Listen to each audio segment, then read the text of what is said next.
ஒரு ஊரில் ரெண்டு இணைபிரியாத நண்பர்கள். ஒருத்தன் கேட்டான், இப்போ கடவுள் நம்ம முன்னாடி வந்து உங்கள் ரெண்டு பேரில் யாராவது ஒருத்தர் மட்டும் என்னோட சொர்க்கத்துக்கு வரலாம் அப்படின்னு கூப்பிட்டா நீ என்ன சொல்லுவேன்னு கேட்டானா. இவன் ரொம்ப பெருந்தன்மையாக உன்னையே அழைச்சிட்டு போக சொல்லிடுவேன் அப்படின்ட்டுருக்கான். அப்படின்னா உனக்கு சொர்க்கம் வேணாமான்னு கேட்டிருக்கான் அவன்.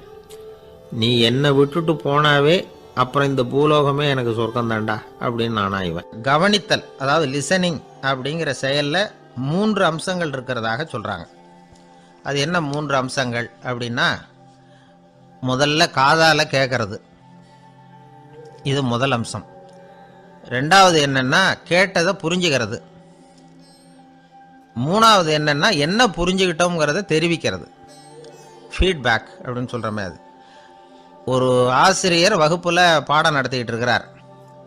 வெறுமனே கேட்குற குழந்தை ஒரு காதால் வாங்கி இன்னொரு காதால் விட்டுடும். அதாவது கேட்குற குழந்தை அப்படி செய்யும். ஆனால் கவனிக்கிற குழந்தை கேட்டதை புரிஞ்சுக்கும். என்ன புரிஞ்சுக்கிட்டேன்னு கேட்டால் பதில் சொல்லும். இதுதான் கேட்கறதுக்கும் கவனிக்கிறதுக்கும் உள்ள வித்தியாசம். ஒரு புள்ளி விவர கணக்கு என்ன சொல்லுது தெரியுமா? ஒரு மனிதன் எழுதுறது மூலமாக 6% அறிவை பெருக்கிக்கிறானா. எழுதுறது மூலமாக. படிக்கிறது மூலமாக 19% அறிவை பெருக்கிக்கிறானா. பேசுறது மூலமாக 30% அறிவை பெருக்கி கொள்ளுகிறான் அப்படின்னு சொல்கிறாங்க. ஆனால் பாருங்கள், கவனிக்கிறது மூலமாக 45% அறிவை பெருக்கி கொள்ளுகிறான் அப்படிங்கிறது புள்ளி விவரம்.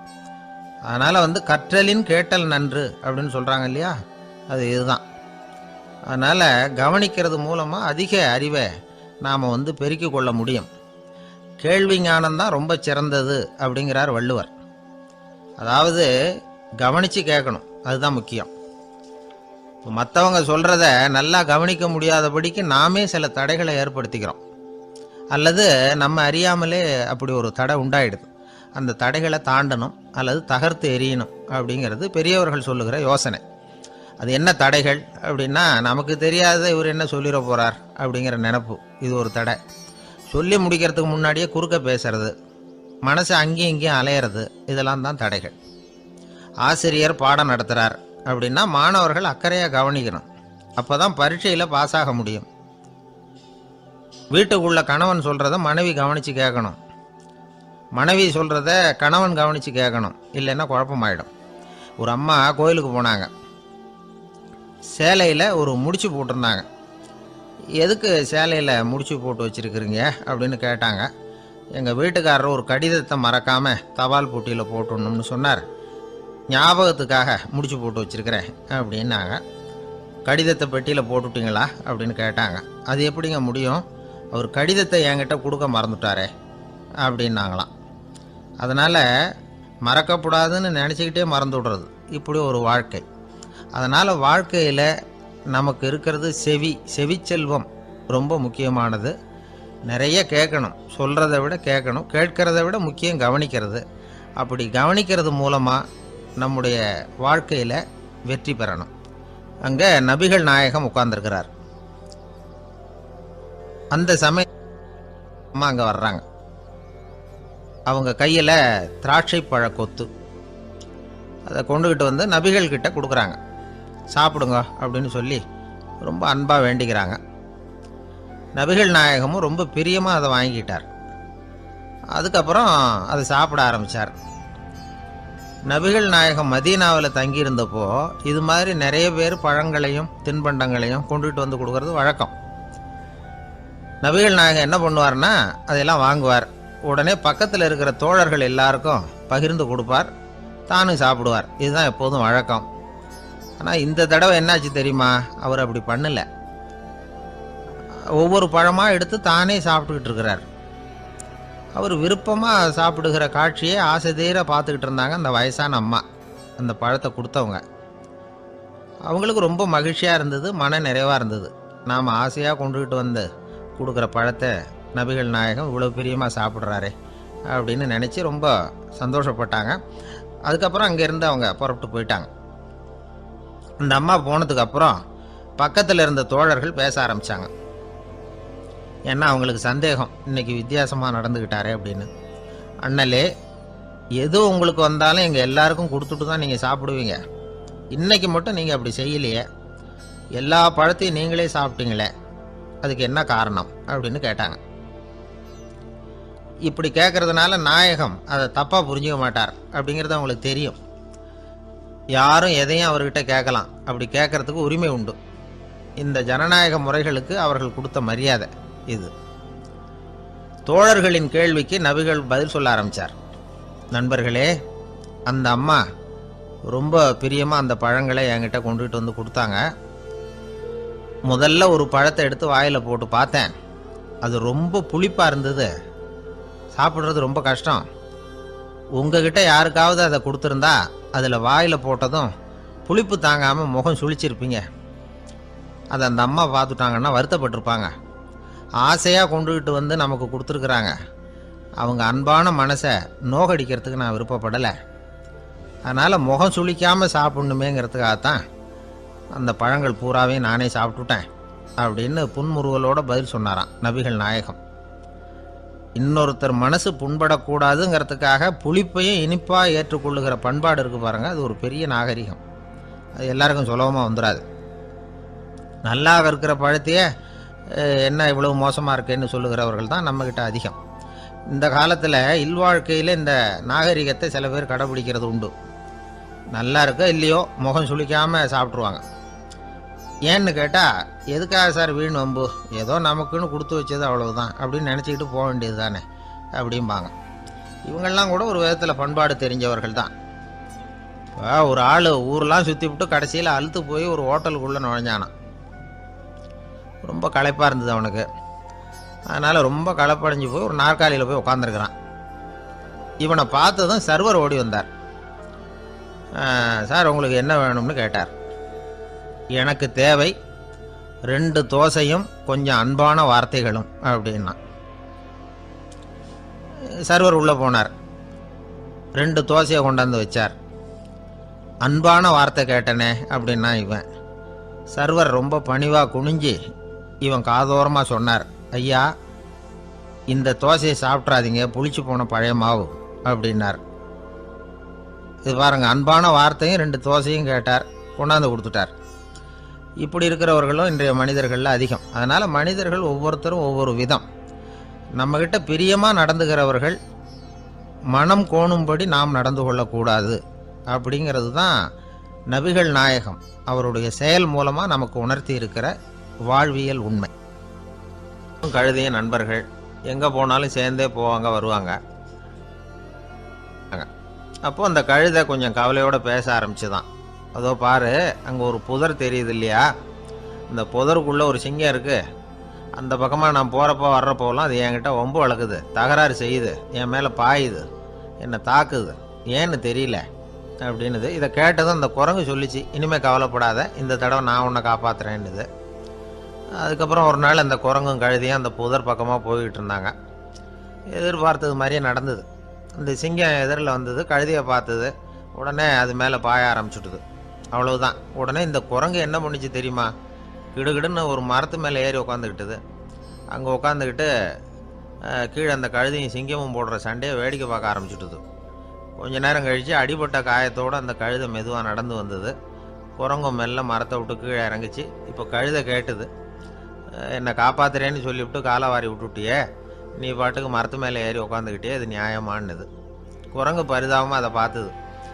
நான் மரத்து மேலே இருந்து நீங்கள் 2 பேரும் சண்டை போட்டதை பார்த்துக்கிட்டு தான் இருந்தேன். உன்னோட சத்தம் தான் அதிகமாக இருந்தது, அது நீ சிரிக்கிற மாதிரி எனக்கு கேட்டுது. அதனால் நீ தான் ஜெயிச்சுக்கிட்டு இருக்க போல இருக்கு அப்படின்னு நினச்சிவிட்டேன்னு. இன்றைக்கி பல பேர் இப்படி தான் இருக்கிறாங்களாம். யார் ஜெயிக்கிறாங்க யார் தோக்குறாங்கங்கிறத முகத்தை பார்த்து கூட கண்டுபிடிக்க முடியறதில்ல. பேசுகிற பேச்சை வச்சு கூட கண்டுபிடிக்க முடியறதில்ல. தோற்கிறவங்க கூட சிரிக்கிற மாதிரி முகத்தை வச்சுக்கிறான். இன்றைய மனிதர்கள்கிட்ட ஏகப்பட்ட முரண்பாடுகள். பொய் முகங்களோட உலவுகிறவர்கள் தான் அதிகம். உண்மை முகம் எங்கே இருக்குது அப்படிங்கிறத புரிஞ்சுக்கிட்டு நண்பர்களை தேர்ந்தெடுக்கணும் அப்படிங்கிறது ஒரு முக்கியமான கருத்து. கடவுள் இந்த உலகத்தை படைச்சுட்டு அதுக்கப்புறமும் கொஞ்ச நாள் இங்கேயே தங்கியிருந்தாராம். அப்போ தான் அவருக்கு ஒரு உண்மை புரிஞ்சுதான், இந்த உலகத்தில் தங்கி இருக்கிறது எவ்வளவு இடைஞ்சல்னு. தினமும் மனிதர்கள் தேடி வந்து ஏதாவது புகார் சொல்லிக்கிட்டே இருந்தாங்களாம். எனக்கு அது வேணும் இது வேணும்னு கேட்டுக்கிட்டே இருந்தாங்களாம். சில பேர் வந்தாங்க, நாங்கள் வந்து விவசாயம் பண்ணுறோம், தண்ணி இல்லாமல் பயிர் காயுது, எங்களுக்கு மழை வேணும் அப்படின்னாங்க. அவங்க போனதும் அதுக்கப்புறம் சில பேர் வந்தாங்க, நாங்கள் வந்து மண்பானை செய்கிறவங்க நிறைய பானை செஞ்சு வச்சுருக்குறோம், மழை பெஞ்சால் எல்லாம் கரைஞ்சி வீணாக போயிடும், அதனால் இன்றைக்கி மழை பெய்யக்கூடாதுன்னாங்க. கடவுள் பார்த்தார், அவருக்கு என்ன பண்ணுறதுன்னே தெரியல, ஏகப்பட்ட குழப்பம், தலையை பிச்சுக்கலாம் போல் இருந்தது, கிட்டத்தட்ட பைத்தியம் பிடிக்கிற அளவுக்கு ஆயிட்டுது. எல்லாருடைய ஆசைகளையும் அவரால் நிறைவேற்ற முடியல, ஏன்னா ஒன்றுக்கு ஒன்று முரண்பாடாக இருந்தது. ஒரு நாள் தன்னுடைய அமைச்சரவையை கூட்டி ஆலோசனை கேட்டார். என்ன செய்யலான்னு சொல்லுங்கன்னார். இது என்ன பிரமாதம், பேசாமல் இமயமலை அடிவாரத்தில் போய் உட்காந்துங்க, யாரும் தொந்தரவு பண்ண மாட்டாங்கன்னாங்க. அங்கேயும் மனிதர்கள் வர ஆரம்பிச்சுருவாங்களேன்னார் கடவுள். சரி அப்படின்னா சந்திரனில் போயிருந்துக்கலாமேன்னாங்க. அங்கேயும் மனுஷன் குடி வர போகிறான் அப்படின்னார் கடவுள். வெகு தூரத்துக்கு அப்பால் உள்ள நட்சத்திர மண்டலத்துக்கு போயிடலான்னாங்க. இதெல்லாம் நிரந்தர தீர்வாகாது, நிரந்தரமாக இந்த மனிதனுடைய தொல்லையிலேருந்து நான் விடுபடணும், அதுக்கு ஏதாவது வழி சொல்லுங்கன்னார் கடவுள். ஒரு வயசான ஆள் வந்தார். கடவுளுக்கு காதோட காதாக ஒரு வழியை சொன்னார். கடவுளுக்கு முகம் மலர்ந்தது. அதுதான் சரி, அப்படியே செஞ்சுடலான்னார். அந்த ஆள் சொன்ன ரகசியம் என்ன தெரியுமா? மனிதனால் அடைய முடியாத ஒரு இடம் இருக்குது, அது வேற எங்கேயும் இல்லை, அவனுக்கு உள்ளே இருக்குது, அங்கே போய் மறைஞ்சிங்க, அதுக்கப்புறம் மனிதர்களால் உங்களுக்கு தொந்தரவு இருக்காதுன்னார். மனிதன் நினைக்காத இடம் அதுதான். அதாவது உள்ளுக்குள்ளே இருக்கிற உண்மையை புரிஞ்சிக்காம வெளியில் எங்கேயோ அது இருக்கிறதாக நினச்சி வரட்டிக்கிட்டு அலையிறான் மனுஷன். உள்ளே இருக்கிற உண்மை புரிஞ்சா நாம் தன்னம்பிக்கையோட தலை நிமிர்ந்து வாழலாம். வேடிக்கையாக ஒரு கதை சொல்லுவாங்க. இதை பாருங்கள், நம்ம பையன் எங்கே பணம் வச்சாலும் எடுத்து விட்றான், என்ன பண்ணுறதுன்னாங்க அம்மா. அப்பா கொஞ்சம் நேரம் யோசனை பண்ணார். அதுக்கப்புறம் சொன்னார், அவன் கண்ணில் படாத இடமா நம்ம வீட்டில் இருக்கிறது ஒரே இடம் தான், அங்கே பணத்தை வை திருட்டு போகாதுன்னார். அது எந்த இடம்னு கேட்டாங்க. அதுதான் அவன் பாட புஸ்தகம், அதில் வச்சிரு, அவன் தொடவே மாட்டான், பாட புத்தகத்தை தொடாமல் பரீட்சையில் வெற்றி பெற முடியாது அப்படிங்கிறத புரிஞ்சுக்கணும். உள்ளே இருக்கிற உண்மையை தொடாமல் வாழ்க்கையில் வெற்றி பெற முடியாது. அதனால் உண்மையை புரிஞ்சுக்கிட்டா வாழ்க்கையில் வெற்றி நிச்சயம். அவனுக்கு வயசாயிட்டுது, இந்த கவலை பயம் எல்லாமும் அதிகமாயிட்டுது. மரண பயம், ராத்திரியில் சரியாக தூங்க முடியல, இப்படி ஆயிட்டுது நிலைமை. அந்த அரசன் ஏற்கனவே எப்படின்னா போர்க்களங்களில் எத்தனையோ பேரை ஓட ஓட விரட்டியிருக்கிறான். இருந்தாலும் இப்போ அந்த துணிச்சல்லாம் எங்கேயோ போயிட்டுது. பேசாமல் படுத்துருக்கிறான். அப்படியே படுத்தாலும் தான் தூக்கம் வர மாட்டேங்குது. என்ன பண்ணலாம்னு யோசித்தான் இந்த மன்னன். உடனே எல்லா அமைச்சர்களையும் கூப்பிட்டான். எனக்கு நிம்மதி இல்லை, எதை நினச்சாலும் பயமாக இருக்குது, எனக்கு ஒரு ஆலோசனை சொல்லுங்க அப்படின்னா. என்ன ஆலோசனை வேணும் அப்படின்னு சொல்லி கேட்டாங்க. எனக்கு ஒரு நெருக்கடியான சந்தர்ப்பம் ஏற்பட்டு போச்சுன்னு வச்சுக்கோங்க, அந்த நேரத்தில் நீங்கள் யாருமே என் பக்கத்தில் இல்லை ஆலோசனை சொல்கிறதுக்கு அப்படின்னா, அந்த சமயத்தில் எனக்கு உபயோகப்படுற மாதிரி ஒரு வாசகம், பொன்மொழி ஏதாவது சொல்லுங்கள், அதை நான் என்னுடைய வைர மோதிரத்துக்கு அடியில் பதிச்சு வச்சுக்கிறேன் அப்படின்னார். தேவைப்படுறப்போ உதவும் அப்படிங்கிறதுனால. அவர் போட்டிருந்த மோதிரமும் அதுக்கு தகுந்த மாதிரியே திறந்து மூடுறது மாதிரி அமைஞ்சிருந்தது. ஏதாவது வாசகம் எழுதுனா உள்ற வச்சுக்கலாம், அதுக்கான வசதி அதில் இருந்தது. அமைச்சர்கள்லாம் யோசனை பண்ணாங்க, இது மாதிரி ராஜா கேட்குறாரு, என்ன வாசகம் அதாவது பொன்மொழி சொல்லலாம் அப்படின்னு எல்லாரும் யோசனை பண்ணாங்க. ஒருத்தருக்குமே சரியாக தோணலை, ஒரே குழப்பமாக இருந்தது. ஏன்னா நெருக்கடியான சமயத்தில் உபயோகப்படுறது மாதிரி ஒரு பொன்மொழி வேணும்னு சொல்லியிருக்கிறார். அப்படி இப்படி யோசித்து பார்த்தா ஒன்றுமே தோணலை. எல்லாரும் குழம்பிக்கிட்டு இருந்த நேரத்தில் ஒரு பெரியவர் அந்த பக்கமாக வந்தார். அவர் சொன்னார், நான் வேணும்னா அதுக்கு பொருத்தமாக ஒரு வாக்கியம் சொல்கிறேன், ஆனால் ஒரு நிபந்தனை, அதை யாரும் ரொம்ப ஆர்வம் காரணமாக அவசரப்பட்டு படிச்சிடக்கூடாது, அதை ரகசியமாக அந்த மோதிரத்துக்குள்ளே எழுதி வச்சுக்கணும், எப்போவாவது இக்கட்டில் மாட்டிக்கிற சமயத்தில் மட்டும் வேறு வழியே இல்லை அப்படிங்கிற நிலைமையில் மட்டும்தான் அதை திறந்து பார்க்கணும், அப்படி நீங்கள் இருக்கிறதா இருந்தால் நான் அதை சொல்கிறேன் அப்படின்னார் அந்த பெரியவர். சரின்னு ஒத்துக்கிட்டாங்க எல்லாரும். அதே மாதிரி அவர் ஒரு வாக்கியத்தை சொன்னார். அவர் சொன்ன வாக்கியத்தை ரகசியமாக மோதிரத்துக்குள்ளே பதிச்சு மூடியாச்சு. ராஜா அதை விரலில் மாட்டிக்கிட்டார். கொஞ்ச நாள் ஆச்சு. அந்த ராஜாவுக்கு ஒரு சோதனை வந்தது. என்ன சோதனைன்னா, அடுத்த நாட்டு மன்னன் படையெடுத்துக்கிட்டு வந்துட்டான். அவன் இவர்கிட்ட ஏற்கனவே தோற்று போனவன், ஒரு வெறியில் வந்திருக்கிறான். தோற்று போனவன் மறுபடியும் சண்டைக்கு வந்தால் எப்படி வருவானோ அப்படி வர்றான். ஒரு வெறியில் வந்தான், ஜெயிச்சுட்டான். என்னாச்சு இவரோட நிலைமைன்னா, நாட்டை இழந்துட்டார், எல்லாத்தையும் இழந்துட்டார். கடைசியாக ஒரு அடிபட்ட குதிரையில் ஏறி தப்பிச்சு போயிட்டார், வேற வழி இல்லைன்னு. பின்னாடி துரத்திக்கிட்டு வராங்க. இவர் ஒரு மலை உச்சிக்கு போயிட்டார். அதுக்கும் அப்பால் போக முடியாது, ஏன்னா அந்த பக்கம் பயங்கர பள்ளம். உல்லாச பயணிகள் வந்து கண்டு கழிக்கிற இடம் அது. ஆனால் இவருக்கு அது சாவு பயணத்தின் வாசல், திரும்பவும் முடியாது. அவ்வளவு குறுகிய பாதை அது, வேற வழியே இல்லை. இந்த நேரம் சூரிய ஒளி மோதிரத்தில் பட்டு மின்னிச்சு. உடனே இவருக்கு ஞாபகம் வந்தது. மோதிரத்தை திறந்து படிக்கிறார். அதில் இருந்த வாசகம், இந்த நிலையும் மாறிவிடும், this too will pass away. அவருக்கு ஒரு தைரியம் வந்தது. பின்னாடி வந்தவங்களும் திசை மாதிரி வேற எங்கேயோ தேடி போயிட்டாங்க. அவங்க விரட்டிக்கிட்டு வரலன்னா இவ்வளவு அழகான ஒரு இடம் இருக்கிறதே எனக்கு தெரியாமல் போயிருக்குமேன்னு நினைச்சார். இவ்வளவு அழகை ரசிக்கிறதுக்காக ஒரு நாட்டையே கூட இழக்கலாம்னு தோணுச்சு அவருக்கு. அமைதியாக அந்த அழகை ரசித்தார். எதிரிகள்லாம் எங்கேயோ போயிட்டாங்க. மன்னர் நாடு திரும்பினார். மறுபடியும் படைகளை திரட்டினார். கொஞ்ச நாளில் படை எடுத்துக்கிட்டு போனார். யாருக்கிட்ட தோற்று போனாரோ அவரையே வெற்றி கண்டு திரும்பி வர்றார். வரவேற்பு விழா பிரமாவப்படுது. ஆடல் பாடல் கோலாகலம். இதை பார்த்ததும் அந்த ராஜாவுக்கு தலைகால புரியல. நம்மளை இனிமேல் யாராலையும் ஜெயிக்க முடியாதுன்னு நினைச்சார். அகம்பாவம் லேசாக எட்டி பார்த்தது. இப்போ மறுபடியும் சூரிய ஒளிப்பட்டு மோதிரம் மின்னிச்சு. அதை திறந்து மறுபடியும் படிக்கிறார். இந்த நிலைமையும் மாறிவிடும், this too will pass away. அவ்வளவுதான். அவர் மனசு அடங்க ஆரம்பிச்சுட்டுது. ஆணவம் போயிட்டுது. இதிலேருந்து நாம் தெரிஞ்சுக்க வேண்டியது என்னென்னா, எந்த சூழ்நிலையிலையும் நாம் கவலைப்பட வேண்டியதில்லை. ஏன்னா இங்கே எதுவுமே நிரந்தரம் இல்லை. அந்த ராஜா மாதிரியே நம்ம ஆள் ஒருத்தன் ஒரு மோதிரம் போட்டிருந்தான். அதுக்குள்ளே அவன் எழுதி வச்சிருந்த வாசகம், எதுக்கும் கவலைப்படாதே அப்படிங்கிறது தான். ஒரு நாள் பயங்கரமான கவலையோடு உட்காந்துருந்தான். பக்கத்தில் இருந்தவங்க சொன்னாங்க, இது மாதிரி சந்தர்ப்பத்தில் தான் நீ உன் மோதிரத்தை திறந்து பார்க்கணும்னாங்க. இவனுக்கு கவலையோடு எரிச்சலும் சேர்ந்துக்கிட்டது. அது எப்படி முடியும், இப்போ திருட்டு போனது என்னோட அந்த மோதிரம் தானே அப்படின்னு சொல்லிவிட்டு தலையில் கை வச்சுட்டு உட்காந்துட்டான். இப்படிலாம் சொல்கிறது உண்டு. இருந்தாலும் நாம் எந்த சூழ்நிலையிலையும் கவலைப்பட வேண்டியதில்லை அப்படிங்கிற உண்மையை புரிஞ்சுக்கணும். அப்படி கவலையை வெல்றதுக்கான வழி தெரிஞ்சுட்டதுன்னா வாழ்க்கையில் வெற்றி நிச்சயம். உங்கள் பையன் எப்படி சார் இருக்கான் அப்படின்னு விசாரித்தார் ஒருத்தர்.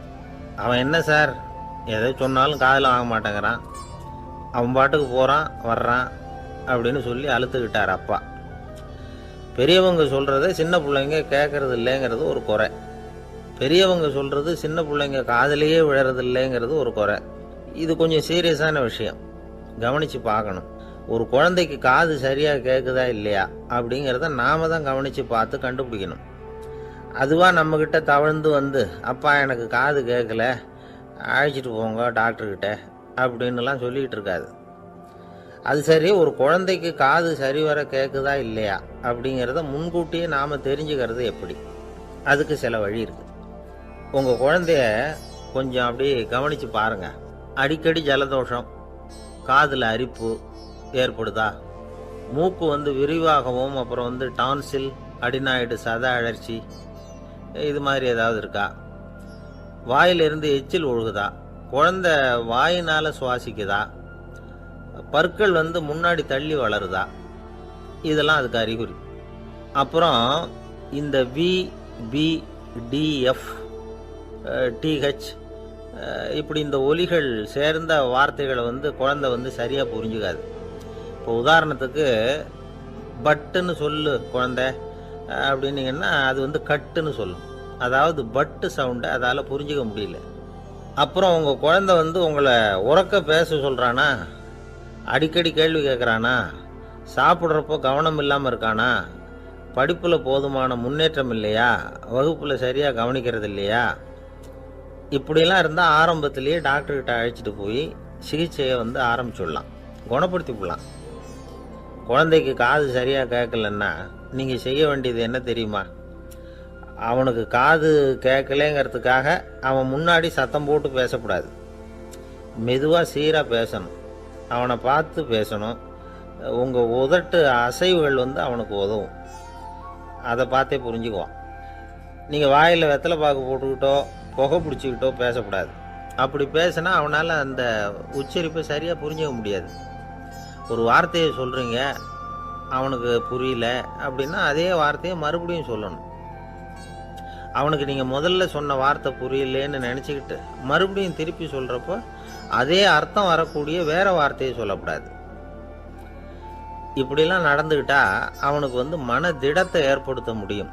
இல்லைன்னா அவனுக்கு தாழ்வு மனப்பான்மை வந்துடும்.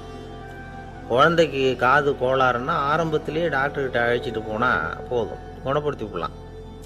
அப்புறம் பார்த்துக்கலாமே அப்படின்னு அலட்சியமாக இருந்துட்டாதான் கஷ்டம்.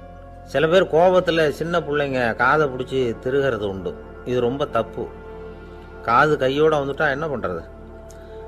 ஒரு வேடிக்கை கதை, அது கதை தான், நிஜமாக நடந்தது இல்லை. அது மாதிரி நடக்கும் நடக்காது, ஒரு வேடிக்கைக்காக சொல்லப்படுற கதை. அதாவது ஒரு வீட்டில் அப்பா அம்மாவை பார்த்து சொல்லிகிட்டு இருக்கார், இதை பாரு, நாளைக்கு காலையில் என்னை சீக்கிரம் எழுப்பி விட்டுரு, நான் செங்கல்பட்டு வரைக்கும் போயிட்டு வர வேண்டியிருக்கு அப்படின்னாராம். இதை அவங்க பையன் காதில் வாங்கிட்டு இருக்கான். அப்பாவுக்கு சிரமம் வேண்டாமே அப்படின்னு நினச்சி அவனே காலையில் யாருக்கும் தெரியாமல் எழுந்திரிச்சு புறப்பட்டு செங்கல்பட்டுக்கு போட்டான். சாயந்தரமாக திரும்பி வந்தான். அப்பா பையனை காணாமல் அலமோதிக்கிட்டு இருக்கிறார். சாயந்தரமாக பையனை பார்த்ததும் எங்கடா போயிட்டு வந்தேன்னு கேட்டார் கோவமா. செங்கல்பட்டுக்கு போயிட்டு வந்தேப்பா, நீ வேணா அலைய வேண்டாமேன்னு அப்படின்னா. எதுக்கடா போனேன்னு அதட்டினார். அதான்ப்பா, நீ நேற்று அம்மா கிட்ட சொல்லிக்கிட்டு இருந்த, அதை காதில் வாங்கினேன், உனக்காக நான் போயிட்டு வந்தேன் அப்படின்னா. உடனே எந்த காதில் வாங்கினேன் அப்படின்னு சொல்லி காதை பிடிச்சி திருகினார்.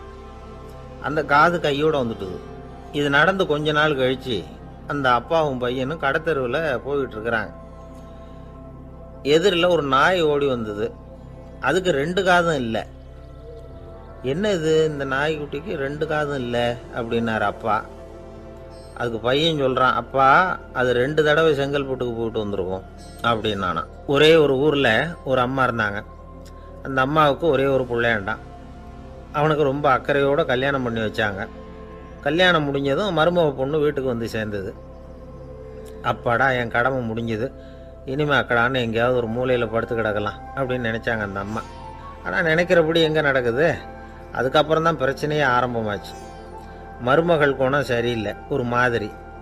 அந்த பொண்ணு வீட்டுக்கு வந்ததுமே முதல் வேலையாக மாமியாரை பார்த்து, அதுதான் நான் வந்துட்டேன்ல, இனிமேல் உங்களுக்கு என்ன வேலைங்க, புறப்பட வேண்டியது தானே, காசி ராமேஸ்வரம்னு எங்கேயாவது போங்க அப்படின்ட்டு தான். மாமியாரை பார்த்தாங்க, கொஞ்சம் யோசனை பண்ணாங்க. இந்த பாருமா, நீ இப்படி சொல்கிறதுக்கு முன்னாடியே வீட்டை விட்டு புறப்படணுங்கிற முடிவுக்கு நான் வந்துட்டேன். வீட்டை மட்டும் இல்லை, இந்த உலகத்தை விட்டே கூட போகிறதுக்கு தயாராக இருக்கிறேன். ஆனால் ஒரே ஒரு விஷயத்துக்காக என் உயிரை கையில் பிடிச்சிக்கிட்டு இருக்கிறேன் அப்படின்னாங்களாம். என்ன விஷயம்னு கேட்டது இந்த மருமக பொண்ணு. வேற ஒன்றும் இல்லை, என் பிள்ளைக்கு கல்யாணம் பண்ணி வச்சுட்டேன். ஒரு பேர புள்ள பிறந்து அதை என் கண்ணால் பார்த்துட்டேன்னா நான் எங்கே வேணும்னாலும் போகிறதுக்கு தயாராக இருக்கிறேன் அப்படின்னாங்களாம் அந்த மாமியார்.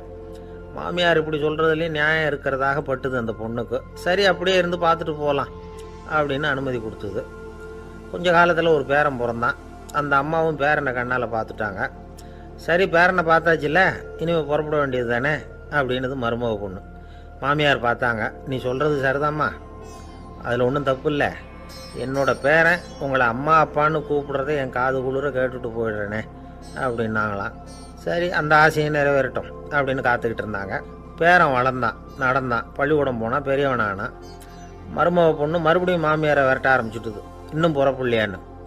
இதை பாருமா, இது வரைக்கும் இருந்துட்டேன். பேரனோட கல்யாணத்தையும் கண்ணால் பார்த்தா தான் இந்த கட்டை வேகும் போல் இருக்குது அப்படின்னு சொல்லி ஒரு மாதிரியாக பேச ஆரம்பித்தாங்க.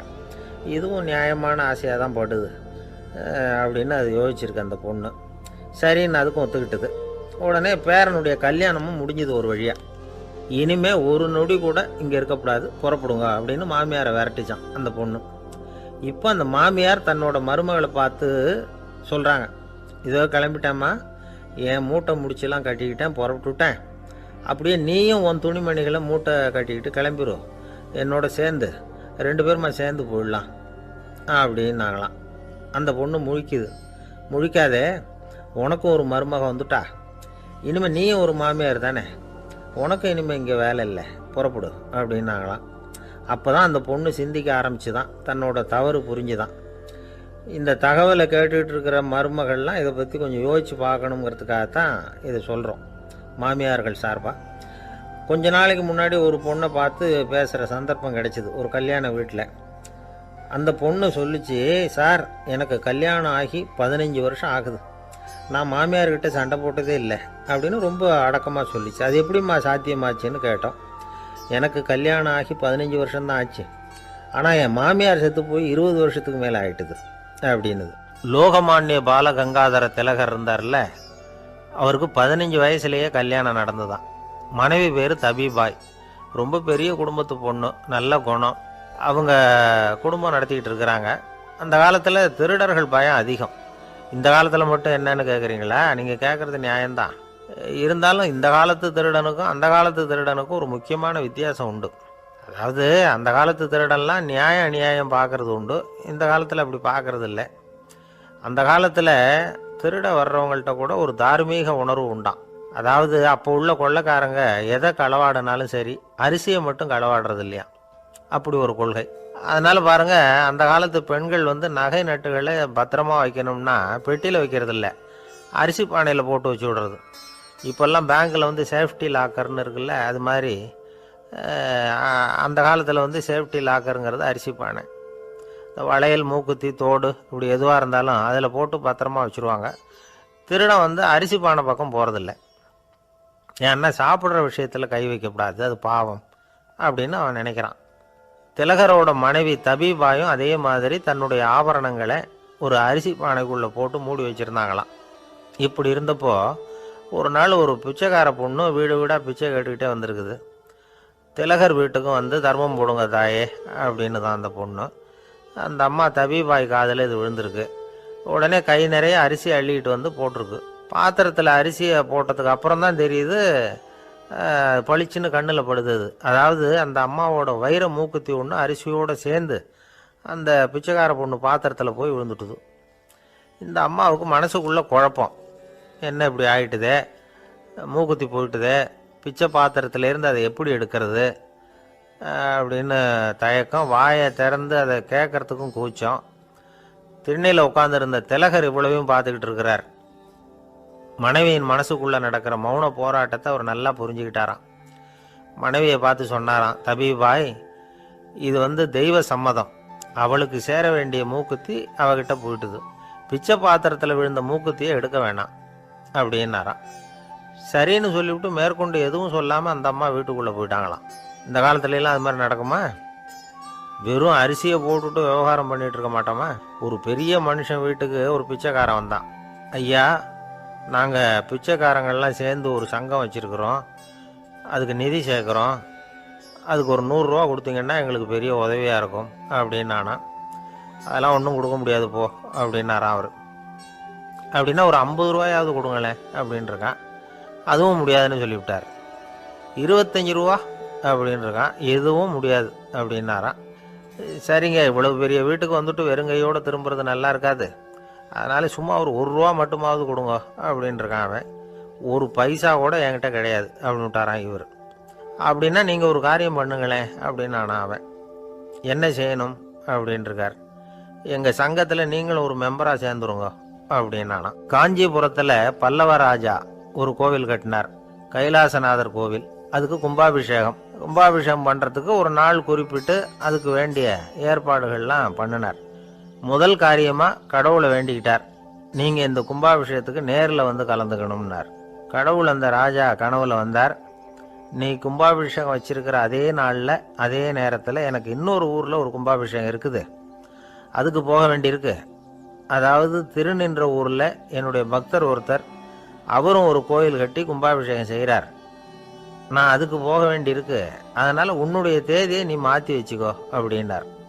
கடவுள் தான் எங்கேயும் இருக்கிறவராச்சே, அவர் நினச்சா 2 இடத்துலையும் இருந்து கோயில் கும்பாபிஷேகத்தை நடத்த முடியாதா? ஏன் அப்படி செய்யலை? அது ஒரு முக்கியமான காரணத்துக்காக தான்.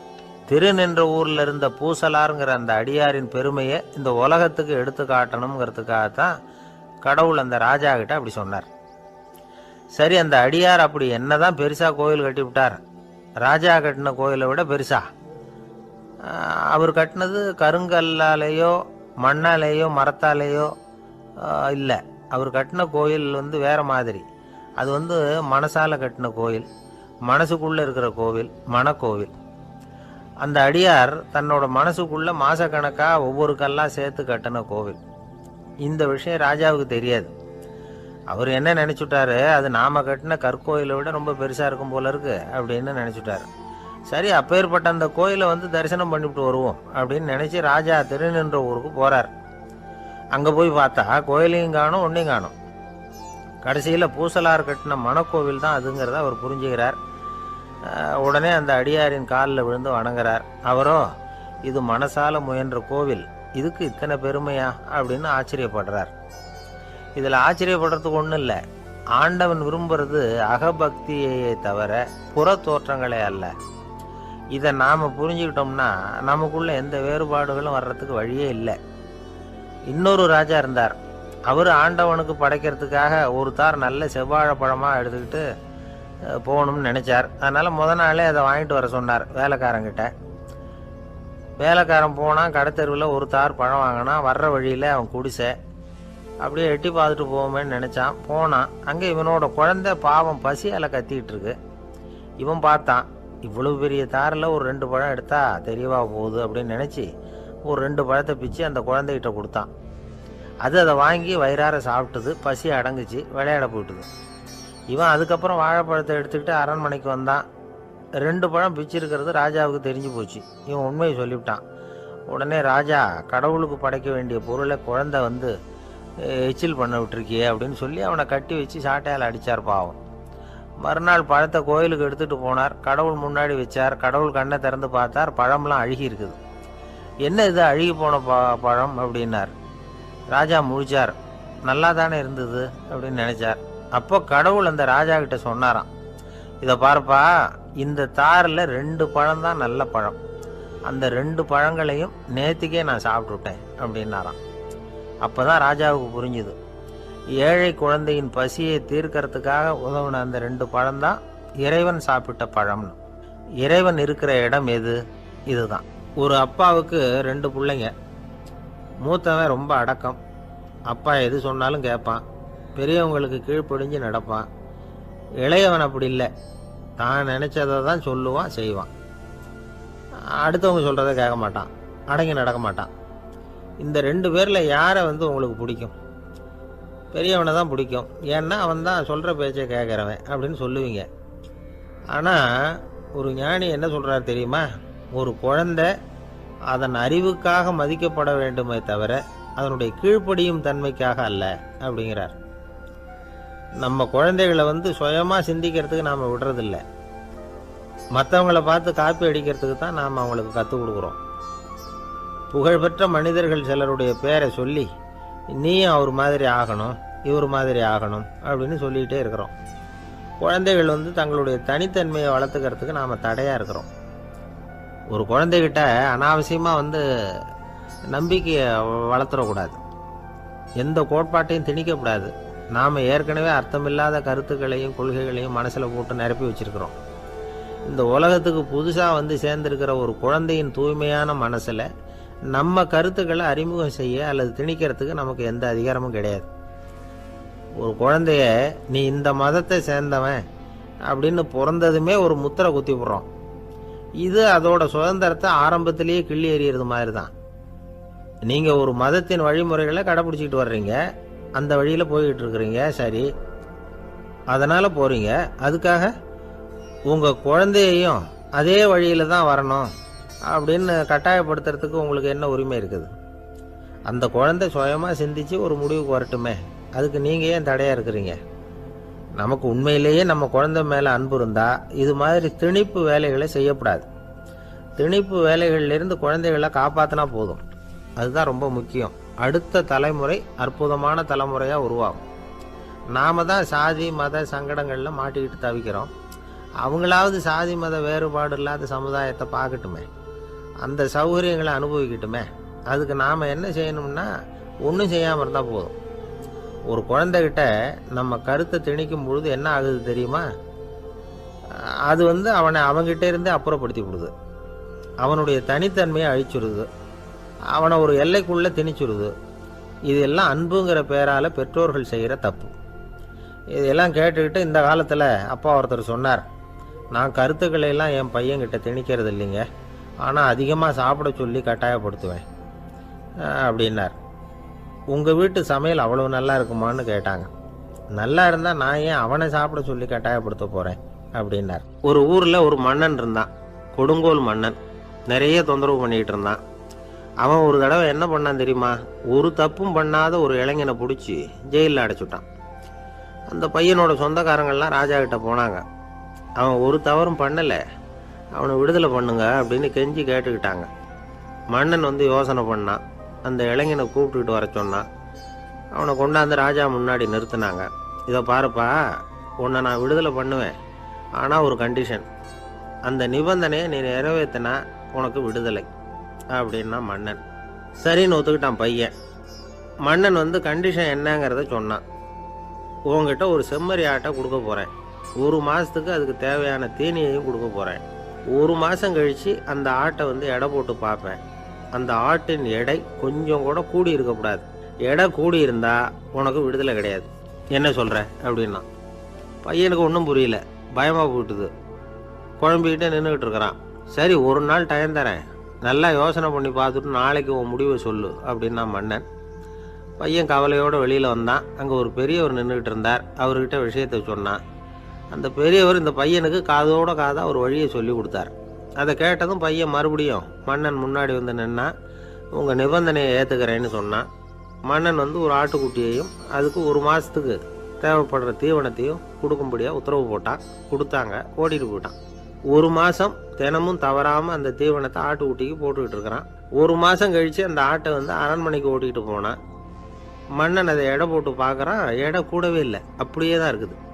உடனே போட்ட நிபந்தனைப்படி அந்த இளைஞனை வந்து விடுதலை பண்ணிவிட்டான்.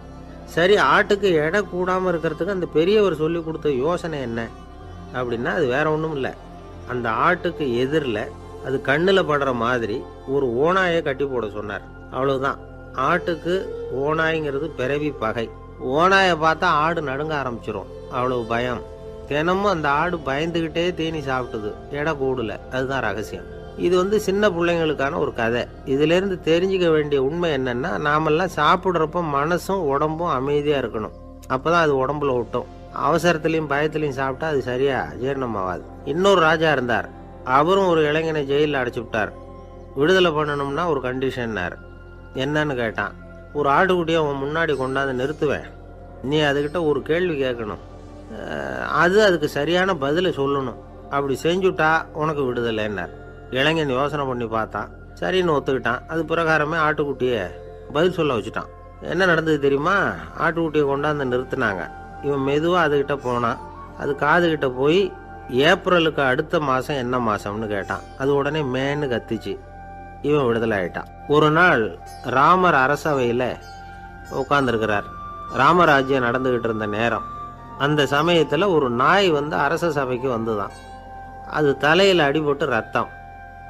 அந்த கோலத்தில் அது அங்கே வந்தது. எல்லாரும் ஆச்சரியமாக அதை பார்த்தாங்க. ராமரும் அந்த நாயை பார்த்தார். நீங்கள் வந்த காரியம் என்ன, என்ன நடந்தது, எதுவாக இருந்தாலும் பயப்படாமல் சொல்லு அப்படின்னார். உடனே அந்த நாய் மெதுவாக சொல்ல ஆரம்பிச்சுதான். ஐயா, நான் தெருவில் போய்கிட்டு இருந்தேன். வழியில் ஒருத்தர் வந்தார். அவர் வேத சாஸ்திரம்லாம் படித்த பெரியவர். அவர் எந்த காரணமும் இல்லாமல் அவர் கையில் வச்சிருந்த குச்சியால் என் தலையில் அடிச்சுட்டார். அதுதான் தலையில் ரத்தம். இதை நீங்கள் விசாரித்து தகுந்த தீர்ப்பு வழங்கணும் அப்படின்னு தான் அந்த நாய். ராமர் பார்த்தார். உடனே தன்னுடைய காவலர்களை அனுப்புனார். அந்த ஆளை எங்கே இருந்தாலும் போய் கொண்டுகிட்டு வாங்க அப்படின்னு விட்டார். காவலர்கள் போனாங்க. அந்த ஆளை பிடிச்சி கொண்டு வந்துட்டாங்க. அரண்மனைக்கு வா அப்படின்னு சொல்லி கூப்பிட்டுட்டு வந்துட்டாங்க. என்ன நடந்ததுன்னு விசாரித்தார் ராமர். அதுக்கு அந்த ஆள் சொன்னார், நான் வந்து வீதி வழியாக வந்துக்கிட்டு இருந்தேன். குறுக்க இந்த நாய் வந்தது. நான் அவசரமாக போய்கிட்டு இருந்தேன். இது எனக்கு வழி விடாமல் குறுக்க பூந்து இடைஞ்சல் பண்ணிச்சு. எனக்கு கோபம் வந்துட்டுது, அதனால் அடிச்சுட்டேன். வேத சாஸ்திரம் படித்த நான் என் வசம் இழந்து கோபப்பட்டது பெரிய தப்பு தான். அதை நான் ஒத்துக்கிறேன், குற்றத்தை ஒப்புக்கொள்கிறேன். எனக்கு என்ன தண்டனை கொடுக்கணுமோ அதை கொடுங்க, ஏற்றுக்கிறேன் அப்படின்னு விட்டார். சரி, இப்போ அந்த ஆளுக்கு தண்டனை கொடுக்கணும். என்ன தண்டனை கொடுக்கறது யோசனை பண்ணார் ராமர். அதையும் அந்த நாய்கிட்டே கேட்டார். நீயே சொல்லு, என்ன தண்டனை கொடுக்கலாம் இவருக்கு அப்படின்னார். இதுக்கு அந்த நாய் என்ன சொல்லிச்சு தெரியுமா? இவரை ஏதாவது ஒரு கோயிலுக்கு தர்மகர்த்தாவாக நியமனம் பண்ணி கொடுங்க, அதுதான் இவருக்கு சரியான தண்டனை அப்படின்னுது. இதை கேட்டதும் ராமர் முகத்தில் புன்னகை. ஆனால் அங்கே இருந்த மற்றவங்களுக்கெல்லாம் ஆச்சரியம். அது எப்படி, தப்பு செஞ்சவங்களுக்கு தண்டனை கொடுக்கறது தானே நியாயம், அதை விட்டுட்டு தர்மகர்த்தா பதவியை கொடுக்க சொல்லுதே இந்த நாய் அப்படிங்கிற ஆச்சரியம். இந்த சந்தேகத்தை அந்த நாய்கிட்டேயே கேட்டாங்க அங்கே இருந்தவங்க. இதுக்கு அந்த நாய் பதில் சொல்லிச்சான். நான் போன பிறவியில் ஒரு கோயிலுக்கு தர்மகர்த்தாவாக இருந்தேன். எவ்வளவோ கவனமாக எச்சரிக்கையாக தான் என்னுடைய கடமைகளை எல்லாம் செஞ்சுக்கிட்டு வந்தேன். அப்படி இருந்தாலும் சில சமயங்களில் என்னையும் மீறி கோயில் செல்வத்தை நான் அனுபவிக்கிறதுக்கு காரணமாயிட்டேன். ஒரு கோவிலுக்கு தர்மகர்த்தாவாக இருக்கிறவங்க எப்படியும் இந்த பாவத்திலேருந்து தப்பிக்கிறது கஷ்டம். அதனால தான் நான் இந்த பிறவியில் நாயாக பிறந்து இப்படி கஷ்டப்படுறேன். இதே நிலைமை இந்த ஆளுக்கும் ஏற்படணும் அப்படிங்கிறதுக்காக தான் அவரையும் ஒரு கோயிலுக்கு தர்மகர்த்தாவை நியமிக்கும்படி கேட்டுக்கிட்டேன் அப்படின்னு தான் இந்த நாய். இதிலேருந்து என்ன தெரியுது? எந்த பதவியில் நாம் இருந்தாலும் நமக்கு தெரியாமல் கூட அதை தவறாக உபயோகப்படுத்தக்கூடாதுங்கிறத இதிலேருந்து புரிஞ்சுக்கணும். இல்லைன்னா அடுத்த பிறவியில் நாயாக பிறந்து எங்கேயாவது போய் வாழை ஆட்டிகிட்டு நிற்க வேண்டியது தான். கோவில் வாசலில் 2 நாய் பேசிக்கிட்டு இருந்து தான், போன ஜென்மத்தில் நான் மனுஷனாக தான் இருந்தேன். ஒரு கோவில் பூசாரி பேச்சை கேட்டுவிட்டு அவரோட கூட்டு சேர்ந்துக்கிட்டு ஆண்டவன் போட்டிருந்த நகையெல்லாம் அபகரித்து என்கிட்ட கொடுத்தாரு அவர். நான் எடுத்துகிட்டு வந்துட்டேன். திருடினது அந்த ஆள் தான், எடுத்துக்கிட்டு வந்தது தான் நான். இருந்தாலும் நான் மட்டும் நாயாக பிறந்துட்டேன். இப்போ மட்டும் அந்த பூசாரி என்கிட்ட மாட்டினா கடித்து குதறி விடுவேன் அப்படின்னு தான். அவசரப்பட்டு அப்படி செஞ்சுடாதே. பதிலுக்கு அவரும் உன்னை திருப்பி கடித்தாலும் கடிச்சிருவார். ஏன்னா அவரும் இப்போ ஒரு நாயாக தான் பிறந்திருக்கிறார் அப்படின்னு தான் இன்னொன்று. அது எப்படி உனக்கு தெரியும்னு தான் இது. நான் தானே அது அப்படின்னு தான் அந்த நாய். கணவன் மனைவி அன்பாக இருக்கணும், ஒருத்தர் நல்லா புரிஞ்சுக்கணும், விட்டு கொடுக்குற மனப்பான்மை வேணும். அதுதான் ஒரு நல்ல குடும்பம். இன்றைக்கி பல குடும்பங்களில் அர்த்தமில்லாத சண்டைகள் தான் அதிகம். கிராமப்புறங்களில் வேடிக்கையாக ஒரு கதை சொல்லுவாங்க. ஒரு ஊரில் ஒரு ஆள் இருந்தான். வேலை வெட்டி இல்லாமல் சும்மாவே இருந்தான். அவனுக்கு கல்யாணம் பண்ணி வச்சாங்களாம். மனைவி சேர்ந்தா. சும்மாவே உட்காந்துருக்கிறியே, ஏதாவது சம்பாதிக்கிற வழியை பாரு அப்படின்ட்டு இருக்கா. அதுக்கு தான் யோசனை பண்ணிகிட்டு இருக்கிறேன், ஒரு அருமையான ஐடியா அப்படின்னு நானா. என்ன அது சொல்லு அப்படின்ட்டுருக்கா. அவள் ஒரு ஆட்டுக்குட்டி வாங்க போகிறேன்னு இருக்கான். அதை வாங்கி என்ன பண்ண போகிறேன்னா, அந்த குட்டி வளரும், பெருசாகும், அதுக்கப்புறம் அது நிறைய குட்டி போடும் அப்படின்ட்டுருக்கான். சரி, அப்புறம் என்ன, அதையெல்லாம் சந்தையில் கொண்டுட்டு போய் விற்றுவிட்டு அந்த காசுக்கு ஒரு எருவு மாடு வாங்கலாம். சரி, அது எதுக்கு? எருவு மாடு நிறைய பால் கொடுக்கும், அதை கொண்டுகிட்டு போய் பால் பண்ணையில் கொடுப்பேன், அல்லது நானே விற்றுருவேன், கை நிறைய காசு கிடைக்கும். அதுக்கப்புறம் ஒரு பசுமாடு வாங்குவேன், பாலையும் விற்கலாம், நாமளும் காய் போட்டு சாப்பிட்லாம், இப்படிலாம் சொல்லியிருக்கான். அப்போ அந்த பொண்ணு சொல்லிச்சான், அடுத்த தெருவில் இருக்கிற எங்கள் அம்மா வீட்டுக்கும் கொஞ்சம் பால் கொடுத்து அனுப்பலாம் அப்படின்ட்டுருக்கா அந்த பொண்ணு. இந்த இடத்துல கணவனுக்கு கோவம் வந்துட்டுது. அது எப்படி உங்கள் அம்மா வீட்டுக்கு எதுக்கு கொடுக்கணும், அதெல்லாம் முடியாதுன்றிருக்கான். இந்த இடத்துல சண்டை ஆரம்பமாயிட்டுது. கொஞ்ச நேரத்தில் 2 பேரும் சத்தம் போட ஆரம்பிச்சிட்டாங்க. கடுமையான சண்டை நடக்கிறத பக்கத்து வீட்டுக்காரன் காதில் வாங்கினான். அவன் ஓடியாந்தான். அவனுக்கு தெரியும், வாங்காத மாட்டுக்காக இப்படி சண்டை போட்டுக்கிட்டு இருக்கிறாங்கங்கிறது அவனுக்கு புரியும். அவன் ஓடி சொன்னான், ஏண்டா உன்னோட பசுமாட்டை ஒழுங்காக கட்டி போடக்கூடாதான்ருக்கான். என்னடா சொல்கிறேன்னா, இவன் உன் மாடு என் தோட்டத்தில் மேய்ஞ்சுட்டுது, பயிரெலாம் நாசமாயிட்டுது, 10,000 ரூபா அளவுக்கு சேதம், அதை வாங்கிட்டு போகிறதுக்கு தான் வந்தேன், குடுறா 10,000 நானா. இவன் அரண்டு போயிட்டான். அப்புறம் சொன்னான், டே நான் இன்னும் மாடே வாங்கலையே, அதுக்குள்ளே அது எப்படிடா உன் தோட்டத்தில் மேயும், என்னடா உளர்றேன்ருக்கான். நீ தாண்டா இப்போ உளறிக்கிட்டு இருக்க, மாடே வாங்கலை, அதுக்குள்ளே எப்படிடா உன்னுடைய மனைவி அவங்க அம்மா வீட்டுக்கு பால் கொடுத்து அனுப்ப முடியும் அப்படின்னு அவன் கேட்டானா. நம்மளுக்கு இப்போ தான் புத்தி வந்துதான். அர்த்தமே இல்லாத சண்டை போட்டுக்கிட்டு இருக்கிறோம் அப்படிங்கிறத அவன் புரிஞ்சுக்கிட்டானான். இது நம்ம முன்னோர்கள் சொல்லியிருக்கிற ஒரு கதை. சண்டையில் தான் அர்த்தம் இல்லையே தவிர கதையில் அர்த்தம் உண்டு. அதாவது இல்லாத விஷயங்களுக்காக சண்டை போட்டுக்கிட்டு இல்லறத்தை வீணாக்கிக்கிட்டு இருக்கிற மனிதர்கள் இன்றைக்கு நிறைய பேர் இருக்கிறாங்க. ஒருத்தன் தன்னுடைய மனைவியை பற்றி மாமனார்கிட்ட புகார் சொன்னானா, மாமா உங்கள் பொண்ணு அர்த்தமில்லாத சண்டை போடுறா, எதுக்கு எடுத்தாலும் எடுத்தெறிஞ்சு பேசுகிறா அப்படின்ட்டுருக்கான். நீ எப்படி மாப்பிள்ளை அதை சமாளிக்கிற அப்படின்னு கேட்டிருக்காரு அவர். அவள் எடுத்தெறியறது என் மேலே படாமல் ஒதுங்கி நின்றுக்கிறேன் அப்படின்னு நானா. இவன் ஒரு சிகை அலங்கார கூடம், ரொம்ப சுறுசுறுப்பாக எல்லாரும் வேலை செஞ்சிகிட்டு இருக்கிறாங்க. முடிவெட்டிக்க வந்திருக்கிறவங்க நிறைய பேர், எல்லாரும் வரிசையாக உட்காந்துருக்குறாங்க. அந்த சமயத்தில் திடீர்னு கதவை திறந்துக்கிட்டு ஒருத்தர் உள்ளே வர்றார். அவர் ஒரு பெரிய மனிதர். அவரும் முடிவெட்டிக்கிறதுக்காக தான் உள்ளே வந்திருக்கிறார். அவரை பார்த்த உடனே அங்கே வரிசையில் உட்காந்துருந்தவங்க எல்லாரும் எழுந்திரிச்சு அவர்கிட்ட வந்துட்டாங்க. அவரை சுற்றி நின்றுக்கிட்டாங்க. எப்படி இருக்கிறீங்க, நல்லா இருக்கீங்களா அப்படின்னு விசாரிக்க ஆரம்பிச்சிட்டாங்க. எல்லாம் முடிஞ்சதும் வந்தவர் கேட்டார், வரிசையில் கடைசியாக இருக்கிறவர் யார் அப்படின்னு கேட்டார். ஏன்னு கேட்டாங்க. நான் அதுக்கு அடுத்தபடியாக உட்காரணும், அதுக்காக தான் கேட்குறேன் அப்படின்னார். உடனே அங்கே இருந்தவங்கள்லாம் என்ன சொன்னாங்க தெரியுமா, நீங்கள் வரிசையில் காத்திருக்கக்கூடாது, நீங்கள் அரசாங்கத்தின் தலைவர், உங்களுக்கு நேரம் முக்கியம், அதனால் நீங்கள் முன்னாடி போங்க அப்படின்னு சொன்னாங்க. ஆனால் அதை அவர் கேட்கல. தோழர்களே, உங்களுடைய கருத்துக்கு ரொம்ப நன்றி, எல்லாரும் வரிசையாக தான் வரணும், அதுதான் முறை, வரிசையில் வரணுங்கிற நடைமுறையை நானும் பின்பற்ற விரும்புகிறேன். நாம் எல்லாரும் சமமானவர்கள் அப்படின்னார். இப்படி சொல்லிவிட்டு வரிசையில் கடைசியாக இருந்த ஒரு நாற்காலியில் போய் உட்காந்துக்கிட்டார். தன் சட்டை பையில் இருந்த ஒரு செய்தித்தாளை எடுத்தார், படிக்க ஆரம்பிச்சிட்டார். ஆனால் அங்கே இருந்தவங்களால இதை பார்த்துக்கிட்டு சும்மா இருக்க முடியல. ஒருத்தர் எழுந்திரிச்சு வந்தார். ஐயா, இப்போ என்னுடைய முறை வந்திருக்குது, நான் தான் போக வேண்டிய முறை. உங்களை இங்கே காத்திருக்க வைக்கிறத விட ஒரு 5 ஆண்டுகளுக்கு கூட நான் முடிவெட்டிக்காமே இருந்துட முடியும் அப்படின்னார். அவர் மறுபடியும் சொன்னார், ஐயா, நீங்கள் வரிசை முறையை தாண்டி போக விருப்பப்படல, சரி, ஆனால் என்னுடைய முறையை மாற்றி கொடுக்கறதுக்கு எனக்கு முழு உரிமை இருக்குது. இதுக்கு பதிலாக உங்களுடைய கடைசி இடத்த நான் எடுத்துக்கிறேன், இதை நீங்கள் மறுக்க முடியாதுன்னார். அங்கே இருந்த மற்றவங்களும் இதை ஒரு மனசாக வற்புறுத்த ஆரம்பிச்சிட்டாங்க. அந்த பெரிய மனிதர் பார்த்தார், சரின்னு கடைசியாக ஒத்துக்கிட்டார். அவர் யார் தெரியுமா? அவர் தான் மாவீரர் லெனின். ரஷ்யாவில் கிரெம்ளின் சிகை அலங்கார கூடத்தில் தான் இது நடந்தது. எல்லாரும் இந்நாட்டு மன்னர்கள்னு வாயளவில் பேசுகிறதுல என்ன பிரயோஜனம்? நாம் எல்லாரும் சமங்கிறத நடைமுறையில் கடைப்பிடிச்சி காட்டினவங்க கொஞ்சம் பேர் தான். அவங்களில் ஒருத்தர் தான் லெனின். வரிசையில் நின்று வர்றதுங்கிறது ஒரு சிறந்த பண்பு, உயர்ந்த பண்பு. இன்றைக்கி பல இடங்களில் அது நமக்கு தேவைப்படுது. ஒரு ரேஷன் கடைவாசல், கடை திறக்கிறதுக்கு முன்னாடியே எல்லோரும் வரிசையில் நின்றுட்டாங்க. கடைசியாக வந்த ஒருத்தர் க்யூவில் முன்னாடி போகிறதுக்கு முயற்சி பண்ணுறார். ஏற்கனவே நின்றுட்டு இருக்கிறவங்க அவரை முன்னாடி போகிறதுக்கு விட மாட்டேங்கிறாங்க. கடைசியாக போய் நில்லையா அப்படின்னு எல்லோரும் கத்துறாங்க. அது அவர் காதில் வாங்கலை.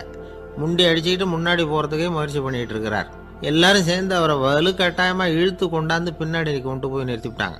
நிறுத்திவிட்டு சொன்னாங்க, இதை பாருப்பா, நாங்கள் இருக்கிற வரைக்கும் நீங்கள் முன்னாடி போய் எதையும் வாங்க முடியாது, தெரிஞ்சுக்கோ அப்படின்னாங்க. இப்போ அந்த ஆள் சொன்னாராம், நான் இங்கே பின்னாடி நிற்கிற வரைக்கும் நீங்களும் எதுவும் வாங்க முடியாது அப்படின்னாராம். ஏன்னு கேட்டிருக்கிறாங்க. நான் தான் அந்த கடையை திறக்க வேண்டிய ஆள் அப்படின்னா. ஒரு சராசரி மனிதனுடைய இயல்பு என்ன? இன்பம் வந்தால் துள்ளி குதிப்பான், துன்பம் வந்தால் சோர்ந்து போய் ஒரு மூலையில் உட்காந்துருவான். இவன் தான் சராசரி மனிதன். ஆனால் ஒருத்தன் இன்பம் வந்தால் அதுக்காக மகிழ்ச்சி அடையிறதில்ல, துன்பம் வந்தால் அதுக்காக சோர்ந்து போகிறதில்ல அப்படின்னு வச்சுக்கோங்க. அப்படி இருந்தால் அவன் சாதாரண ஆள் கிடையாது. ஒரு ஊரில் ஒரு ஞானி இருந்தார். அவரை தேடிட்டு ஒரு பெரியவர் வந்தார். ஐயா, ஞானத்தில் சிறந்த ஞானம் எது அப்படின்னு கேட்டாராம். இதுக்கு அந்த ஞானி என்ன பதில் சொன்னார் தெரியுமா? இன்பத்தினால மகிழ்ச்சி அடையாமலும் துன்பத்தினால சோர்வு அடையாமலும் இருக்கிறது தான் அந்த ஞானம், பெரிய ஞானம் அப்படின்னாராம். சரி சுவாமி, அப்படிப்பட்ட ஞானம் உங்களுக்கு எப்படி வந்ததுன்னு கேட்டிருக்காரு இவர். அதை நான் ஒரு கழுதைகிட்ட இருந்து கற்றுக்கிட்டேன் அப்படின்னாராம் அவர். இவருக்கு ஒன்றும் புரியல, ஒரு மாதிரியாக முழிச்சிருக்கிறார். இதை அவர் புரிஞ்சுக்கிட்டார். நீங்கள் நாளைக்கு காலையில் நம்முடைய ஆசிரமத்துக்கு வாங்க, புரிய வைக்கிறேன்னாராம். சரின்னு அவர் போயிட்டார். மறுநாள் காலையில் ஆசிரமத்துக்கு சேர்ந்தார். ஞானி அவரை கூப்பிட்டு உட்கார வச்சார். வாங்க, இப்படி உட்காருங்க, கொஞ்ச நேரத்தில் இந்த வழியாக ஒரு கழுதை போகும், அதை கவனித்து பாருங்கன்னாராம். இவருக்கு இன்னமும் ஒன்றும் புரியாமல் போச்சு, ஒரே குழப்பம். இருந்தாலும் அந்த ஞானி சொன்னது மாதிரியே உட்காந்துருக்கிறார். கொஞ்ச நேரத்தில் அந்த வழியாக ஒரு கழுதை போச்சு. அது முதுக நிறைய அழுக்கு மூட்டைகள், அதை சுமந்துக்கிட்டு போகுது. ஒரு சலவை தொழிலாளி அதை ஓட்டிகிட்டு போகிறார். கொஞ்சம் தூரத்தில் ஒரு ஆறு இருக்குது. அங்கே போய் துணியெல்லாம் சுத்தப்படுத்திக்கிட்டு சாயந்தரமாக திரும்பி இந்த வழியாகவே வருவாங்க. ஞானி சொன்னது மாதிரியே இந்த பெரியவர் அழுக்கு மூட்டையை சுமந்துக்கிட்டு போகிற அந்த கழுதையை கவனித்தார். கழுதை போயிட்டுது. அதுக்கப்புறம் ஞானியை திரும்பி பார்த்தார். இப்போ அந்த ஞானி சொன்னார், சாயந்தரம் வரைக்கும் நீங்கள் இங்கேயே இருக்கணும்னார். அதே மாதிரி இவர் இருந்தார். சாயந்தரமாக அந்த ஞானி சொன்னார், ஐயா, இப்போ கொஞ்ச நேரத்தில் அந்த கழுதை இந்த வழியாக திரும்பி வரும், அதையும் கவனித்து பாருங்கன்னார். இவரும் கவனித்து பார்க்குறார். கழுதை வந்தது. அது முதுகில் சலவை செய்யப்பட்ட துணி மூட்டை, அது பாட்டுக்கு சுமந்துக்கிட்டு போய்கிட்டு இருக்குது. பெரியவருக்கு ஒன்றும் புரியல, பொறுமை இழந்துட்டார். சரி சுவாமி, இந்த கழுதைக்கும் உங்கள் ஞானத்துக்கும் என்ன சம்பந்தம் அப்படின்னார். இப்போ அந்த ஞானி விளக்கினார். ஐயா, இந்த கழுதை இதே மாதிரி தினமும் காலையில் அழுக்கு மூட்டைகளை சுமந்துக்கிட்டு ஆற்றுக்கு போகுது, மாலையில் வெண்மையான சுத்தமான துணிகளை சுமந்துக்கிட்டு திரும்பி ஊருக்கு போகுது. காலையில் இது போகும்பொழுது முதுகில் அழுக்கு மூட்டைகளை சுமந்துக்கிட்டு போகிறோமேங்கிற வருத்தமும் அதுக்கு கிடையாது. சாயந்தரம் திரும்பி வரும்பொழுது சுத்தமான துணிகளை சுமந்துக்கிட்டு வர்றோமேங்கிற மகிழ்ச்சியும் அதுக்கு இல்லை. இதை பார்த்து தான் நான் அது மாதிரி ஞானத்தை கற்றுக்கிட்டேன் அப்படின்னாராம். அதனால் யார் கற்றுக் கொடுக்குறாங்க அப்படிங்கிறத விட எதை கற்றுக்கிறோம் அப்படிங்கிறது தான் முக்கியம். ஒரு சினிமா பார்க்குறோம், ஒரு அருவி கொட்டுறது மாதிரி காட்சி வருது, தண்ணீர் வழியுது. படம் முடிஞ்சதும் பார்த்தீங்கன்னா அந்த திரை என்ன நனைஞ்சு போயா இருக்கும். ஒரு தீப்பிடிச்சு எரியிற காட்சியை சினிமாவில் பார்க்குறீங்க, காட்சி முடிஞ்சதும் அந்த வெண் திரையே கருகி போயா இருக்கும். படத்தில் வர்ற தண்ணீரும் நெருப்பும் அந்த திரையை பாதிக்கிறது இல்லை. நாம் அந்த திரை மாதிரி இருக்கிறதுக்கு கற்றுக்கணுமா. அந்த பக்குவம் வந்துவிட்டதுன்னா இன்பமும் துன்பமும் நம்ம எதுவும் செய்யாது. ஒரு சினிமாவை பார்க்குற வரைக்கும் சிரிக்கலாம், அழலாம். பார்த்துட்டு வெளியில் வரும்பொழுது அழுதுகிட்டே வரக்கூடாது. ஒருத்தர் வந்தார், அப்படி படம் முடிஞ்சு வெளியில் வரும்பொழுது அருவி மாதிரி கண்ணீர் சிந்திக்கிட்டே வரார். ஏன் சார் படம் அவ்வளவு சோகமா அப்படின்னு கேட்டார். இன்னொருத்தர், இல்லை சார் கூட்டம் ரொம்ப குறைச்சல் சார், மொத்தம் படம் பார்க்க வந்தவங்களே 15 பேர் தான் சார் அப்படின்னார் கண்ணீரை தொடச்சிக்கிட்டே. அதுக்கு நீங்கள் ஏன் சார் அழறீங்கன்னு கேட்டார் அவர். இந்த படத்தோட தயாரிப்பாளரே நான் தான் சார் அப்படின்னாரா இவர். நமக்கு முன்னாடி நமக்கு வேண்டிய ஒருத்தர் ஒரு கிளாஸில் நமக்கு பழச்சாறு கொண்டாந்து வைக்கிறாருன்னு வச்சுக்கோங்க. உடனே நாம் என்ன பண்ணுவோம்? எடுத்து கிடுகிடுன்னு சாப்பிட்ருவோம், அடுத்தவங்க யாரும் வர்றதுக்குள்ள. அதை விட்டுட்டு அதை கொண்டாந்து வச்சவர்கிட்டயே அதோட விலை என்ன அப்படி இப்படின்னு நான் கேட்டுக்கிட்டு இருப்போம். நாம் கேட்க மாட்டோம். ஆனால் காந்திஜி அப்படி கேட்டாராம். எப்போ தெரியுமா? 1935. அந்த வருஷம் மே மாதத்தில் ஒரு நாள் காந்திஜி டெல்லியில் இருக்கிறார். அப்போ அவருக்கு 2 டம்ளர் மாம்பழச்சாறு கொண்டாந்து கொடுக்குறாங்க. அதை வாங்குறார். இதோட விலை என்ன அப்படின்னு கேட்டார் காந்திஜி. யாருக்கிட்ட கேட்டார்னா மனுபென் காந்திகிட்ட கேட்குறார். அவங்க தான் கொண்டாந்து கொடுக்குறாங்க. காந்திஜிக்கு உதவி செய்யறதுக்காக அவர் கூடவே இருந்தவங்க அவங்ககிட்ட தான் கேட்குறாரு. காந்திஜி சும்மா வேடிக்கைக்காக இப்படி கேட்குறாருன்னு நினச்சிட்டாங்க அந்த அம்மா. அதுவும் இல்லாமல் அதோட விலையை கேட்டால் காந்திஜி நிச்சயமாக அதை சாப்பிட மாட்டார் அப்படிங்கிற பயம் வேற. அதனால் அந்த அம்மா பதில் எதுவும் சொல்லாமல் கம்முன்னு இருந்துட்டாங்க. கொஞ்ச நேரம் ஆச்சு. அந்த பழச்சாறு வச்ச இடத்துல அப்படியே இருக்குது. வச்ச இடத்துல வச்சபடியே இருக்குது. காந்திஜி அதை சாப்பிடவே இல்லை. மனுபென் காந்தி பார்த்தாங்க. மெதுவாக காந்திஜி கிட்ட போய் அதை சாப்பிடுங்களேன் அப்படின்னாங்க. பழச்சாறு விலை என்னன்னு கேட்டேன். அதுக்கு பதில் இல்லை. அது முதல் தப்பு. பதிலை எதிர்பார்த்திருந்தும் அதை பற்றி விசாரிக்கலை. அது 2வது தப்பு. இப்படி 2 தப்புகளை பண்ணிவிட்டு என்கிட்ட இதை சாப்பிடுங்கன்னு சொன்னால் அது எப்படி அப்படின்னு கேட்டாராம் காந்திஜி. மனுபென் காந்தி என்ன சொல்கிறதுன்னு தெரியாமல் திகைச்சு போய் நின்றுக்கிட்டு இருந்தாங்க. காந்திஜி தொடர்ந்து சொன்னாராம், இப்போ என் முன்னாடி வச்சிருக்கிற இந்த பழச்சாறு விலை சுமாராக ஒரு அரை ரூபாயாவது இருக்கும். அது அந்த காலத்து மதிப்பு. இந்த பழச்சாறு இல்லாமல் கூட என்னால் இருக்க முடியும். ஆனால் அவசியமான பொருள்களை வாங்கிறதுக்கு கூட சக்தி இல்லாத மக்கள் இந்த நாட்டில் நிறைய பேர் இருக்கிறாங்க. அப்படி இருக்கிறப்போ எனக்கு என்னத்துக்கு இந்த விலை உயர்ந்த பானம்? இதை இப்போ நான் சாப்பிட்டா என் உடம்பு வேணும்னா ஆரோக்கியமாகலாம், ஆனால் என் மனசு அமைதி அடையாது. எனக்கு என்னுடைய உடல் ஆரோக்கியத்தை விட மன ஆரோக்கியம்தான் முக்கியம். அதனால் இதை நான் சாப்பிட மாட்டேன், எடுத்துகிட்டு போயிடு அப்படின்னாராம். அந்த சமயத்தில் ஒரு அகதி பொண்ணு 2 குழந்தைகளோட காந்திஜியை பார்க்கறதுக்காக வந்தது. வணக்கம் சொல்லிச்சு. காந்திஜி உடனே தனக்கு முன்னாடி இருந்த பழச்சாற்றை எடுத்து அந்த பொண்ணுகிட்டையும் குழந்தைகள்கிட்டையும் கொடுத்து சாப்பிட சொன்னார். அவங்க அதை வாங்கி ரொம்ப சந்தோஷத்தோடு சாப்பிட்டாங்களாம். அதை பார்த்த காந்திஜி முகத்தில் ஒரு புன்னகை, ஒரு பரவசம், ஒரு திருப்தி. அவர் மனசு நிறைஞ்சி இருந்தது. அப்போ அவர் சொன்னாராம், ஆண்டவன் எனக்கு எப்பவும் சரியான சமயத்தில் கை கொடுப்பாருங்கிறது அதுக்கு இதுதான் அத்தாட்சி. நான் ஒரு இக்கட்டான சூழ்நிலையில் இருக்கிறப்ப கூட கடவுளின் கருணையால் அந்த சூழ்நிலை என்னை பாதிக்கலை. என் கூட இவ்வளவு நாள் பழகியும் கூட இங்கே இருக்கிறவங்க எனக்கு அதிக விலையுள்ள பழரசத்தை கொடுத்தாங்க. ஆனால் சரியான நேரத்தில் அதை சாப்பிட வேண்டியவங்களை என்கிட்ட அனுப்பி வச்சு என்னை சந்தோஷப்படுத்தினார் கடவுள், அவருக்கு நன்றி அப்படின்னாராம் மகாத்மா காந்தி. உடல் ஆரோக்கியத்தை விட மன ஆரோக்கியம்தான் எனக்கு முக்கியம்னு சொன்னார் பாருங்க. அதை நாம் எல்லாரும் மனப்பூர்வமாக இன்றைக்கி சிந்திச்சு பார்க்கணும். இந்த காலத்தில் எல்லாரும் அப்படியா நினைக்கிறாங்க? எனக்கு தெரிஞ்ச ஒருத்தர் இருந்தார். தினமும் காலையில் ஒரு காபி சாப்பிட உட்கார்ற நேரத்தில் பக்கத்து வீட்டுக்காரர் வந்து சேருவார் கரெக்டாக. உடனே அவரும் தனக்குன்னு வந்திருக்கிற காப்பியை எடுத்து மனப்பூர்வமாக பக்கத்து வீட்டுக்காரர்கிட்ட கொடுத்துருவார். அதுக்கப்புறம் அவருக்காக வேற காப்பி போட்டு கொண்டாந்து கொடுத்தாலும் வேண்டான்னு சொல்லிடுவார்.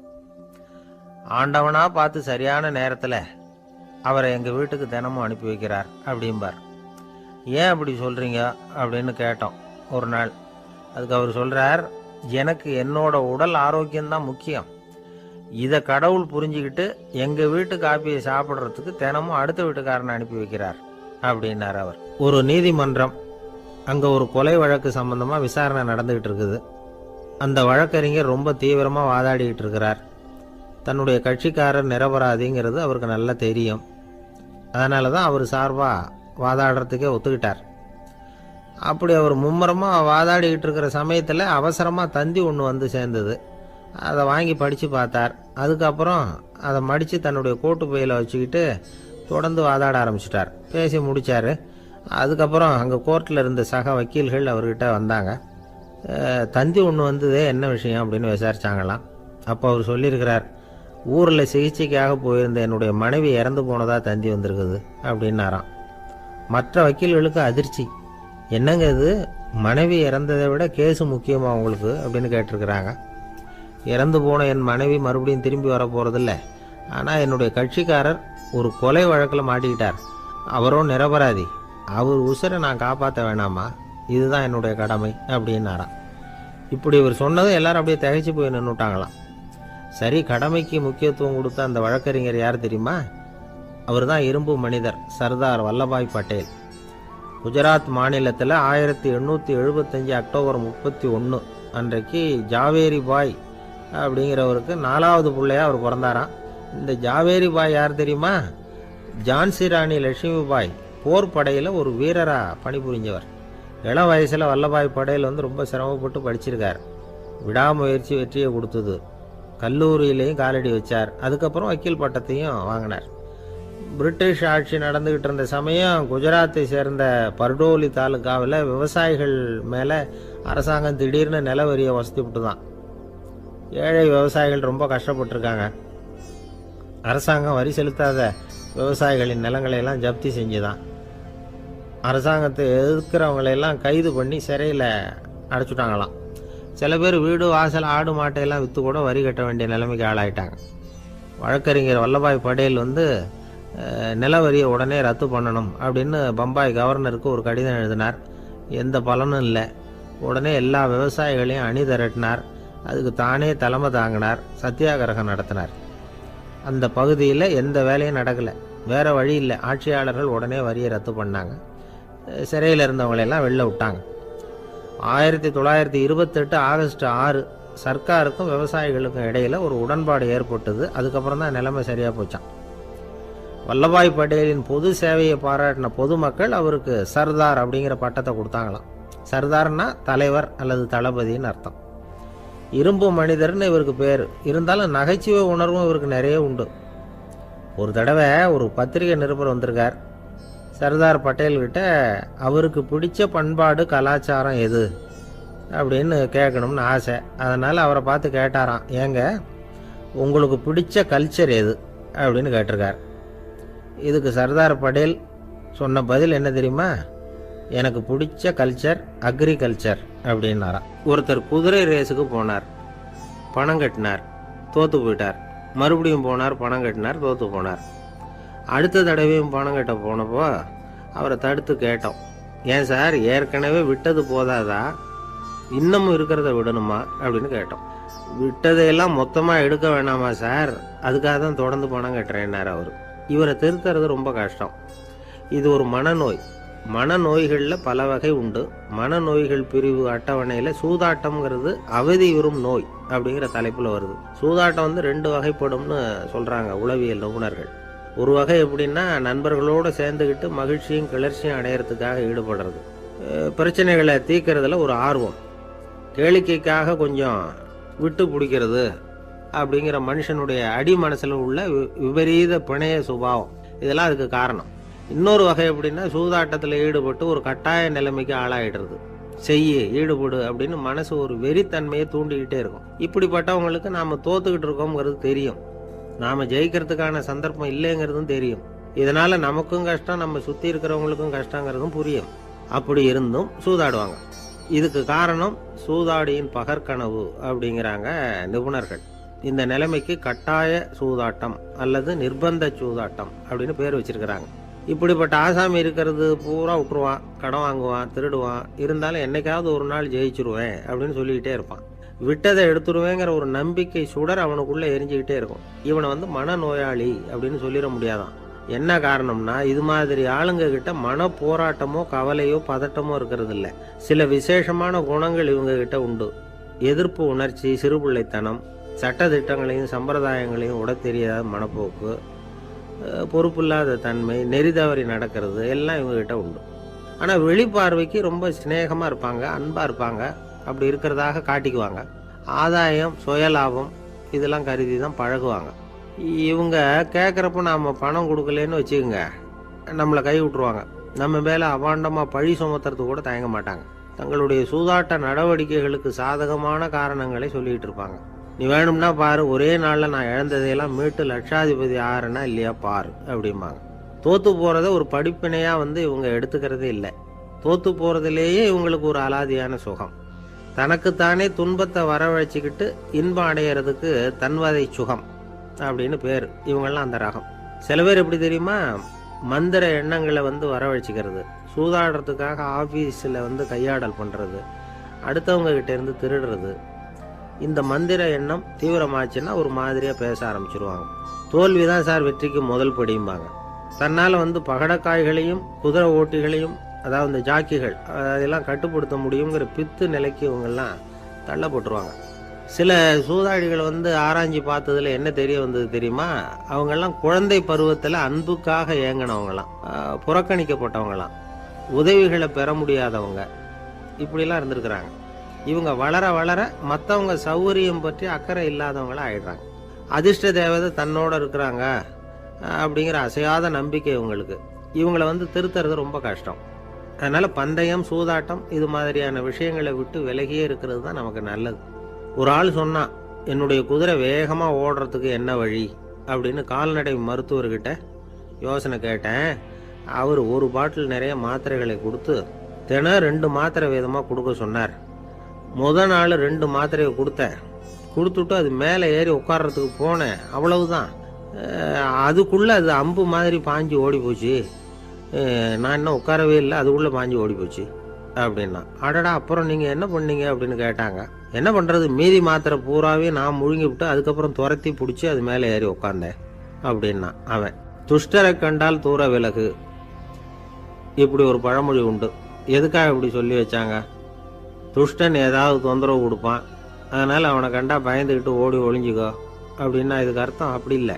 ஒரு துஷ்டன்கிட்ட நெருங்கி போகிறோம்னு வச்சுக்கோங்க, அவன் நமக்கு கெடுதலான ஆலோசனைகள் எதையும் சொல்லலாம், அல்லது அவன் தீய உணர்வுகள் உள்ளவனா இருக்கலாம், அல்லது தீய செயல்கள் செய்யக்கூடியவனா இருக்கலாம், அல்லது தீய நட்புனால அவன் ஏற்கனவே கெட்டு போனவனா கூட இருக்கலாம். இப்படிப்பட்டவனை நெருங்கி போனா அவனோட பாதிப்பு நமக்கும் வந்துடும். அதனால விலகி போ அப்படின்னு சொல்றாங்க. இதையே கொஞ்சம் விவரமா இப்ப பார்ப்போமே. இப்ப இந்த துஷ்டர்களை 4 வகையா பிரிக்கிறாங்க. இந்த 4 வகைக்கும் உதாரணம் வேணும்னா வேற எங்கேயும் போக வேண்டியதில்லை, மகாபாரதத்தை பார்த்தாவே போதும். அதுல இந்த 4 வகையான தீயோரும் வர்றாங்க. முதல் வகைக்கு உதாரணம் சகுனி. இவன் மனசுல எப்பவும் தீய எண்ணங்கள் தான் நிறைஞ்சி இருக்கும். கனவுல கூட தீய ஆலோசனைகள். யாராவது ஒருத்தர் நல்லபடியா வாழ்ந்தா அதை இவனால சகிச்சிக்க முடியாது. இப்படிப்பட்டவனோட நெருங்கிய தொடர்பு துரியோதனனுக்கு கிடைச்சது. துரியோதனன் எப்படின்னா, அவன் ஏற்கனவே தீய காரியங்கள் செய்யறதுக்கு தயங்காதவன். அப்படிப்பட்டவனுக்கு தீய போதனைகள் செய்யறதுக்கு சகுனி உதவுனா. இந்த 2 பேரோட சகவாசம் இன்னொருத்தனுக்கு கிடைச்சது. அவன் யாருன்னா துச்சாதனன். அவன் தீய நடத்தை உள்ளவன். இந்த 3 பேரும் ஒண்ணு சேர்ந்தா என்னத்துக்கு ஆகும்? உலகமே கெட்டு போடும்ல. இந்த 3 துஷ்டர்களோட நல்லவன் ஒருத்தன் சேர்ந்தான். அவன் தான் கர்ணன். கர்ணன் இயல்பாவே உத்தம குணம் உள்ளவன். அவன் நல்லவங்களோட சேராம இப்படிப்பட்ட கெட்டவங்க கிட்ட நட்பு வச்சுக்கிட்டான். அதனால அவனும் தீய செயல்களில் ஈடுபடுறது மாதிரி ஆயிடுது. துரியோதனனுடைய நண்பனா அவனுடைய ஆதரவுல வளர்ந்ததுனால அவனுக்கு துணையா இருக்க வேண்டி இருக்குது அப்படின்னா. நட்பு உரிமையினால உதவி புரிய வேண்டியது சரிதான், அது தப்புன்னு சொல்ல முடியாது. இருந்தாலும் தீய செயல்களுக்கு உதவி செய்யறது சரியில்லை. புத்தி பலம், புஜ பலம் எல்லாம் இருந்தா கூட தெய்வ பலம் இல்லைன்னா ஜெயிக்க முடியாது. கர்ணன் மகா வீரன். இருந்தாலும் கடைசியில் அவன் கதி என்னாச்சு? அவங்ககிட்ட எல்லா நல்ல குணங்களும் இருந்தது. இருந்தாலும் ஏன் இப்படி ஆச்சு? தீயவர்களுடைய சேர்க்கை தான் காரணம். அவங்களோட சேர்ந்ததுனால இவனையும் அப்படியே நினைக்க ஆரம்பிச்சுட்டாங்கல்ல. 4 வகை துஷ்டர்கள்ல இவனும் ஒரு வகை அப்படின்னு சொல்ல ஆரம்பிச்சிட்டாங்க. அதாவது தீய ஆலோசனைக்கு சகுனி, தீய உணர்வுகளுக்கு துரியோதனன், தீய செய்கைக்கு துச்சாதனன், தீய நட்புக்கு கர்ணன். இப்படி உதாரணமாயிட்டான். அதனால தான் துஷ்டரை கண்டால் தூர விலகு அப்படின்னு சொன்னாங்க. அது புராண காலம். இப்பெல்லாம் நிலைமை கொஞ்சம் வேற விதமாக இருக்குது. அன்னைக்கு ஒரு நாள் அப்படிதான் ஒரு காட்டு பாதையில் யாரோ ஒருத்தர் அடிபட்டு கிடந்தார். யாரோ ஒரு துஷ்டன் அவரை அடித்து போட்டுட்டு போயிட்டான் போல இருக்கு. அந்த வழியாக போன ஒருத்தர் பரிதாபப்பட்டு அவனை போய் தூக்குனார், ஆறுதல் சொன்னார். இதை பாருங்க, இந்த வழியாக எப்பவும் தனியாக வரக்கூடாது. ஏன்னா இங்கே ஒரு ரவுடி இருந்துக்கிட்டு வர்றவங்க போகிறவங்களெல்லாம் வழிப்பறி பண்ணிகிட்டு இருக்கிறதா கேள்விப்பட்டிருக்கிறேன் அப்படின்னாராம். இனிமே அப்படி கேள்விப்பட மாட்டீங்க அப்படின்னு நானா அந்த ஆள். ஏன்னு கேட்டிருக்காரு இவர். அவன் சொல்லியிருக்கான், நான் தான் சார் அந்த ரவுடி. இந்த வழியாக போனவங்க கிட்ட தகராறு பண்ணேன். அவங்க தான் என்னை இப்படி அடித்து போட்டு என்கிட்ட இருந்த பணத்தையெல்லாம் பிடுங்கிட்டு போட்டாங்க சார். காலம் ரொம்ப கெட்டு போச்சு அப்படின்னு நானா ரொம்ப பரிதாபமாக. ஒரு அழகான கடற்கரை. சுற்றுலா பயணிகள் நிறைய பேர் அங்கே போகிறது வழக்கம். சனி ஞாயிறு கூட்டம் அதிகமாக இருக்கும். அதோட விளைவு என்னங்கிறது அடுத்த நாள் தான் தெரியும். ஆமாம், அந்த கடற்கரையை சுத்தப்படுத்துகிற தொழிலாளிகள் திங்கட்கிழமை ரொம்ப சிரமப்படுவாங்க. சனி ஞாயிறு வந்த கூட்டம் கடற்கரை பூராவும் காலி ஐஸ்கிரீம் கப்புகளை வீசி எறிஞ்சிட்டு போயிருக்கும். ஆயிரக்கணக்கான கப்புகள் அங்கே பரவலாக கிடக்கும். அதையெல்லாம் பொறுக்கி எடுத்து சுத்தம் பண்ணி ஆகணும். இதனால் திங்கட்கிழமை வேலைக்கு வர்றதுக்கு எல்லோரும் பயப்படுவாங்க. அப்படி ஒரு நிலைமை. பல பேர் அன்னைக்கு லீவ் எடுத்துகிட்டு போயிடுறது வழக்கம். நமக்கு எதுக்கு இன்னைக்கு தொந்தரவுன்னு. இது ஒரு பெரிய பிரச்சனையாக இருந்தது. இதுக்கு என்ன பண்ணலாம் அப்படின்னு யோசனை பண்ணாங்க. ஒரு ஆலோசனை கூட்டத்துக்கு ஏற்பாடு பண்ணாங்களாம். அந்த நகர நிர்வாக அலுவலர்கள், பணியாளர்கள் எல்லாரும் அதில் கலந்துக்கிட்டாங்க. கூட்டம் ஆரம்பமாச்சு. ஆரம்பத்தில் சொன்னாங்க, இந்த பிரச்சனைக்கு ஒரு தீர்வு வேணும், என்ன பண்ணலாம், அதை முடிவு செய்கிறதுக்கு தான் இந்த கூட்டம். இதில் நீங்கள் செய்ய வேண்டியது என்னென்னா, உங்களுக்கு தோன்றுகிற யோசனை எதுவாக இருந்தாலும் சொல்லுங்கள். கொஞ்சம் கூட தயக்கம் வேண்டாம். நாம் சொல்கிற யோசனை ஈடுபடுமா படாதா அப்படின்லாம் யோசிக்க வேணாம். எல்லாருடைய யோசனைகளையும் அப்படியே பதிவு செய்துக்கிறோம்.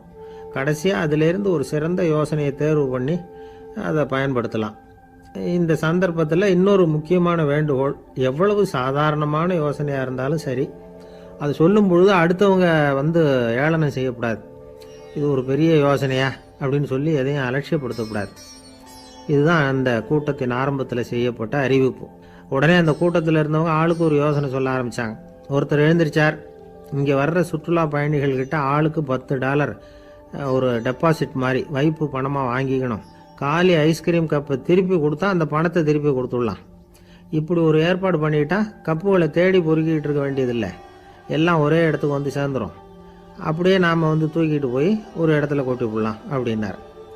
இன்னொருத்தர் எழுந்திரிச்சார், கப்பை கீழே போட்டால் $50 அபராதம் அப்படின்னு அங்கங்கே போர்டு எழுதி வச்சுடலாம். கப்புகளை போடுறதுக்கு அங்கங்கே பெரிய கூடைகளை வச்சுடலாம். நாம் சாவகாசமாக அந்த கூடைகளை சேகரம் பண்ணிக்கலாம் அப்படின்னாராம். இன்னொருத்தர் எழுந்திரிச்சு கொஞ்சம் கோபமாக பேசினார், கப்புகளை அவங்க வாயிலேயே திணிச்சுடணும், அதுகளை மொன்று சாப்பிட்டு பார்த்தா தான் தெரியும் அது எவ்வளவு கஷ்டங்கிறது அப்படின்னு ரொம்ப கடுமையாக பேசியிருக்கார். இது வேடிக்கையாக தெரிஞ்சாலும் இந்த யோசனையும் பதிவு செஞ்சுக்கிட்டாங்களாம். இப்படி பல யோசனைகள். கடைசியாக எல்லாத்தையும் படித்து பார்த்துட்டு பரிசீலனை பண்ணாங்க. அப்புறம் தான் யோசனை வந்தது. இவர் வேடிக்கையாக சொன்னது, கப்புகளை அவங்கவுங்க வாயிலேயே திணிச்சு சாப்பிட சொல்லணும், அதுதான் தண்டனைன்னார்ல. ஏன் அப்படி சாப்பிட்றது மாதிரியே கப்புகளை தயார் பண்ண என்ன அப்படின்னு சிந்திக்க ஆரம்பித்தாங்களாம். ஆகா, அதுதான் சரின்னு ஒரு முடிவுக்கு வந்தாங்க. அதுலேருந்து உருவானது தான் அந்த வேஃபர் கப்ஸ். ஐஸ்கிரீமை சாப்பிட்டு முடித்ததும் கப்பையும் சாப்பிட்டுடலாம். கோன் ஐஸ்கிரீம் சாப்பிட்றோம்ல, அதுதான். அமெரிக்காவில் மியாமி கடற்கரையில் ரொம்ப காலமாக இருந்துக்கிட்டு வந்த குப்பை பிரச்சனைக்கு இப்படி தான் ஒரு தீர்வு வந்துதான். இதுலேருந்து நாம் புரிஞ்சிக்க வேண்டியது என்னென்னா, நாம் அன்றாட எத்தனையோ பிரச்சனைகளை சந்திக்கிறோம், அதுக்கெல்லாம் தீர்வு உண்டு. அது எங்கே ஒளிஞ்சிருக்குன்னு கண்டுபிடிக்கணும். அந்த அந்த யோசனையையும் நல்லா தீவிரமாக யோசிக்கணும். யார் என்ன யோசனை சொன்னாலும் அதை அலட்சியப்படுத்தக்கூடாது. அக்கறையோடு கவனிக்கணும், அதை யோசித்து பார்க்கணும். ஒரு அம்மா தன்னோட வீட்டுக்காரரை ஒரு மனநல மருத்துவர்கிட்ட அழைச்சிட்டு வந்தாங்களாம். டாக்டர், இவருக்கு கோன் ஐஸ்கிரீம் பிடிக்கல, பேப்பர் கப்பில் இருக்கிற ஐஸ்கிரீம் தான் வேணும்னு அடம் பிடிக்கிறார் அப்படின்னாங்களாம். அது ஒன்றும் தப்பு இல்லையேன்னாராம் டாக்டர். இதுக்கு அந்த அம்மா சொன்னாங்களாம், இவர் கப்பு ஐஸ்கிரீம் வாங்குறதுல தப்பு இல்லை டாக்டர், பிரச்சனை அது இல்லை. அப்புறம் வேறு என்னன்னு கேட்டிருக்காரு. வாங்கினதும் ஐஸ்கிரீமை கீழே கொட்டிவிட்டு அந்த பேப்பர் கப்பை மட்டும் விரும்பி சாப்பிட்றார், அதனால தான் உங்ககிட்ட அழைச்சிட்டு வந்தேன் அப்படின்னாங்களாம். ஒரு நண்பர் வந்தார். ரொம்பவும் இறுக்கமாக உடை அணிஞ்சிருந்தார்.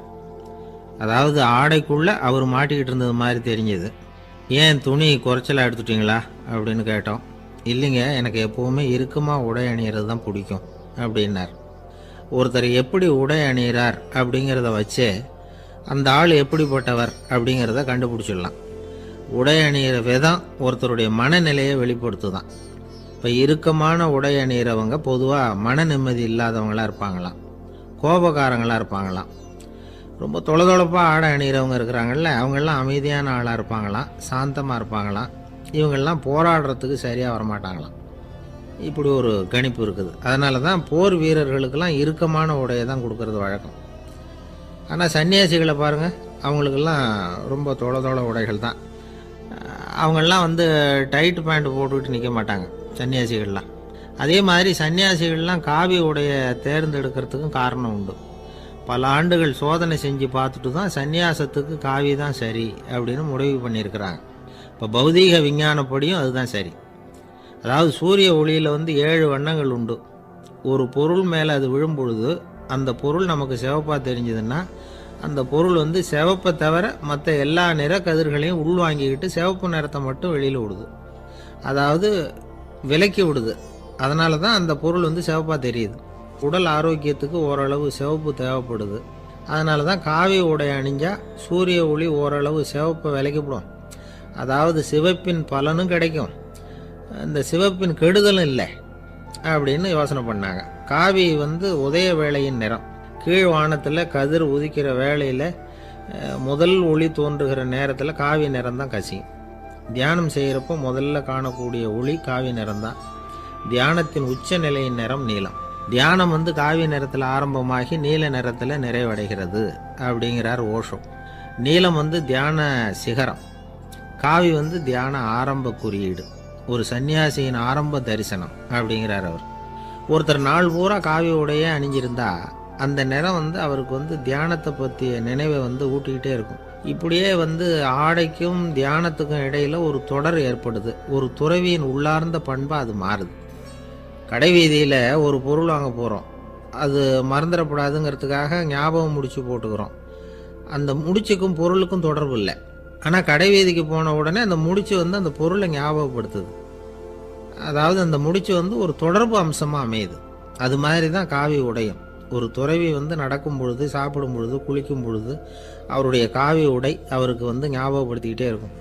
அது ஒரு நிலைப்படுத்தப்பட்ட நினைவாக ஞாபகம் முடிச்சாக மாறிடுது. காவி ஆடை இல்லைன்னா ஒருத்தரால் துறவியாக முடியாதுன்னு அர்த்தம் இல்லை. அதே நேரத்தில் காவி ஆடையால் ஒன்றும் பிரயோஜனம் இல்லை, அதில் ஒன்றும் அர்த்தம் இல்லை அப்படின்னு சொல்லிட முடியாது. இதுதான் உண்மை. இவ்வளவு தூரம் காவி ஆடையை பற்றி சொல்கிறதுனால எல்லாரும் சன்னியாசியாக போயிடுங்கோ அப்படின்னு நாம் சொல்கிறதாக யாரும் நினச்சிடக்கூடாது.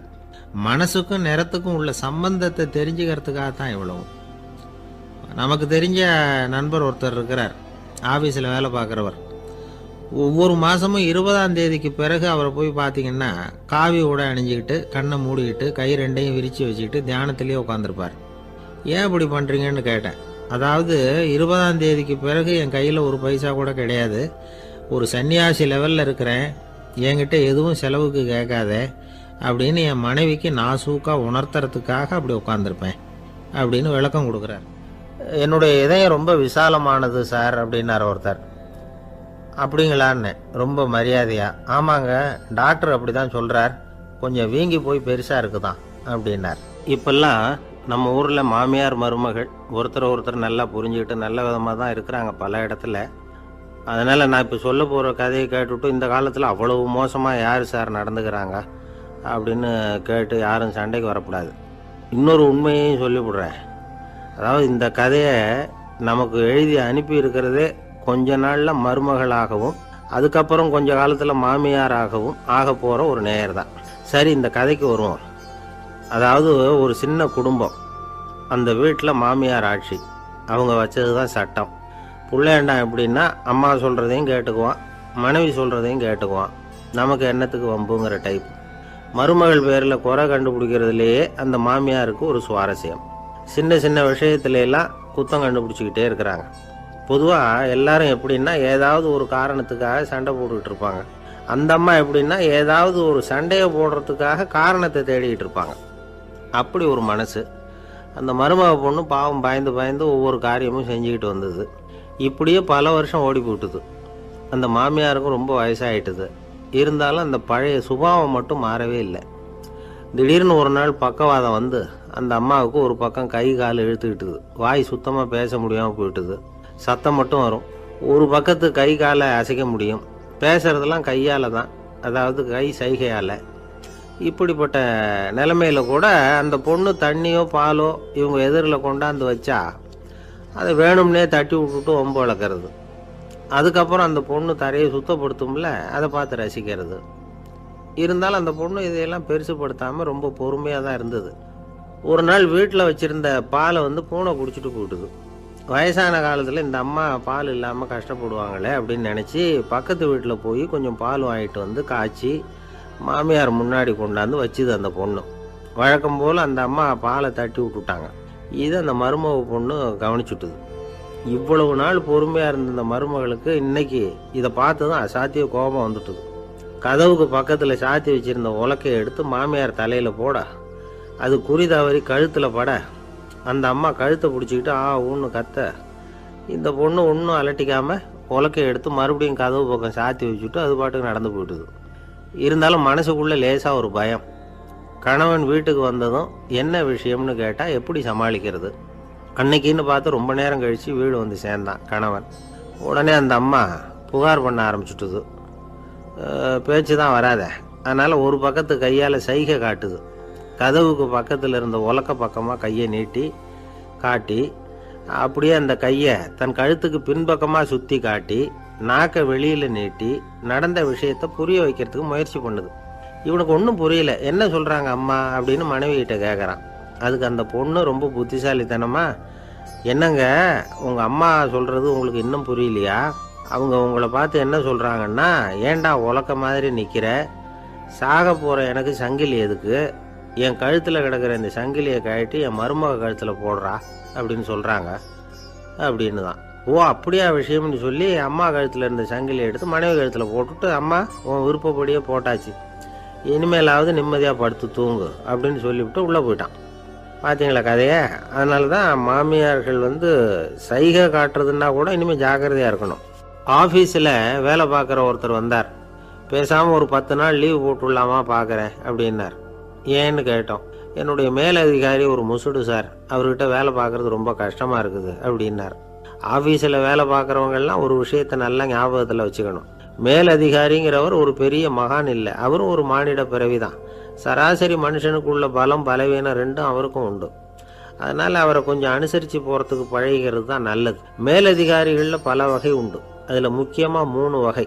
அதில் ஒரு வகை எப்படி தெரியுமா? உங்களை ஒரு வேலை செய்கிற மெஷினாக மட்டுமே நினைக்கக்கூடிய வகை. இவங்கள்லாம் எப்படின்னா, எங்கேயாவது வெளியூர் போயிருந்தா கூட அங்கேருந்து ஃபோன் பண்ணுவாங்க, அந்த வேலை என்னாச்சு இந்த வேலை என்னாச்சு அப்படின்னு. இவங்களுக்கெல்லாம் உங்கள் நலனை பற்றியோ உங்கள் குடும்பத்தை பற்றியோ அக்கறை இருக்காது. நீங்கள் சொல்கிற யோசனை எதுவும் இவங்ககிட்ட எடுபடாது. கொடுத்த வேலையை பாரு, நீ எனக்கு புத்தி சொல்ல வேணாம் அப்படிம்பாங்க. இவங்களை அனுசரித்து போகிறதுக்கு ஒரே வழி, இவங்க எதை சொன்னாலும் சரின்னு சொல்லிவிட்டு வேலையை கவனிக்க வேண்டியது தான். இவங்ககிட்ட வேற எந்த கேள்வியும் கேட்டுக்கிட்டு இருக்கக்கூடாது. ஆமாம் சாமி போடுறது கௌரவ குறைச்சல் இல்லை, அது ஒரு அலுவலக சௌகரியம், அவ்வளவுதான். இன்னொரு வகையான மேலதிகாரிகள் எப்படி தெரியுமா? இவங்கெல்லாம் ஆஃபீஸ் வேலையை பற்றி அதிகமாக கவலைப்பட்டுக்கிட்டு இருக்க மாட்டாங்க. தங்களுடைய சொந்த இமேஜ் பாதிக்கப்படக்கூடாதுங்கிறதுலையே கவனமாக இருப்பாங்க. இவங்கெல்லாம் அடிக்கடி உங்கள் நலனை விசாரிப்பாங்க. அதே மாதிரி நீங்களும் அவரை விசாரிக்கணும்னு எதிர்பார்ப்பாங்க. இந்த ரக அதிகாரிகளுக்கெல்லாம் புது வருட வாழ்த்து அனுப்பலாம், பிறந்தநாள் வாழ்த்து அனுப்பலாம். அவருக்கு எங்கேயாவது ஒரு பாராட்டு விழா நடந்தால் முதல் வரிசையில் போய் உட்காந்து உங்கள் முகத்தை காட்டலாம். ஆஃபீஸ் வேலையை மட்டுமே பார்க்குற பணியாளர்கள் இது மாதிரி அதிகாரிகள்கிட்ட நல்ல பேர் வாங்க முடியாது. இன்னொரு வகையான மேலதிகாரிகள் உண்டு. அவங்க எப்படின்னா, ஆஃபீஸ் வேலையை பற்றியும் கவலைப்பட மாட்டாங்க, தனக்கு கீழே வேலை பார்க்குறவங்கள பற்றியும் கவலைப்பட மாட்டாங்க. எக்காரணம் கொண்டும் தன்னுடைய பொசிஷனுக்கு ஆபத்து வந்துடக்கூடாதுன்னே நினைக்கக்கூடியவங்க இவங்க. இவங்களால் கடுமையான வேலை செய்யவும் முடியாது, தீர்மானிக்கவும் முடியாது. எந்த முடிவையும் எடுக்காமல் அப்படியே தள்ளி போட்டுக்கிட்டே போடுவாங்க எல்லாத்தையும். இதனால் என்ன ஆகும்னா, இவருக்கு கீழே வேலை பார்க்குற உங்களுக்கு பொறுப்பு அதிகமாகிடும். இவங்ககிட்ட போய் பிரச்சனையை மட்டும் சொல்லி பிரயோஜனம் இல்லை, அதுக்கான முடிவுகளை நீங்களே சொல்லணும். அப்போ தான் இது மாதிரி அதிகாரிகள்கிட்ட நல்ல பேர் வாங்கலாம். அட்லீஸ்ட் கெட்ட பேர் வாங்காமலாவது காலம் தள்ளலாம். ஆஃபீஸில் வேலை பார்க்குறவங்க முக்கியமாக சில விஷயங்களை ஞாபகத்தில் வச்சுக்கணும். ஆஃபீஸில் நடக்கிற நல்லது கெட்டது எதுவாக இருந்தாலும் உடனடியாக மேலதிகாரிகிட்ட தெரிவிக்கிறது நல்லது. 3வது மனிதர் மூலமாக அதை அவர் தெரிஞ்சுக்கிறது அவ்வளவு நல்லதில்லை.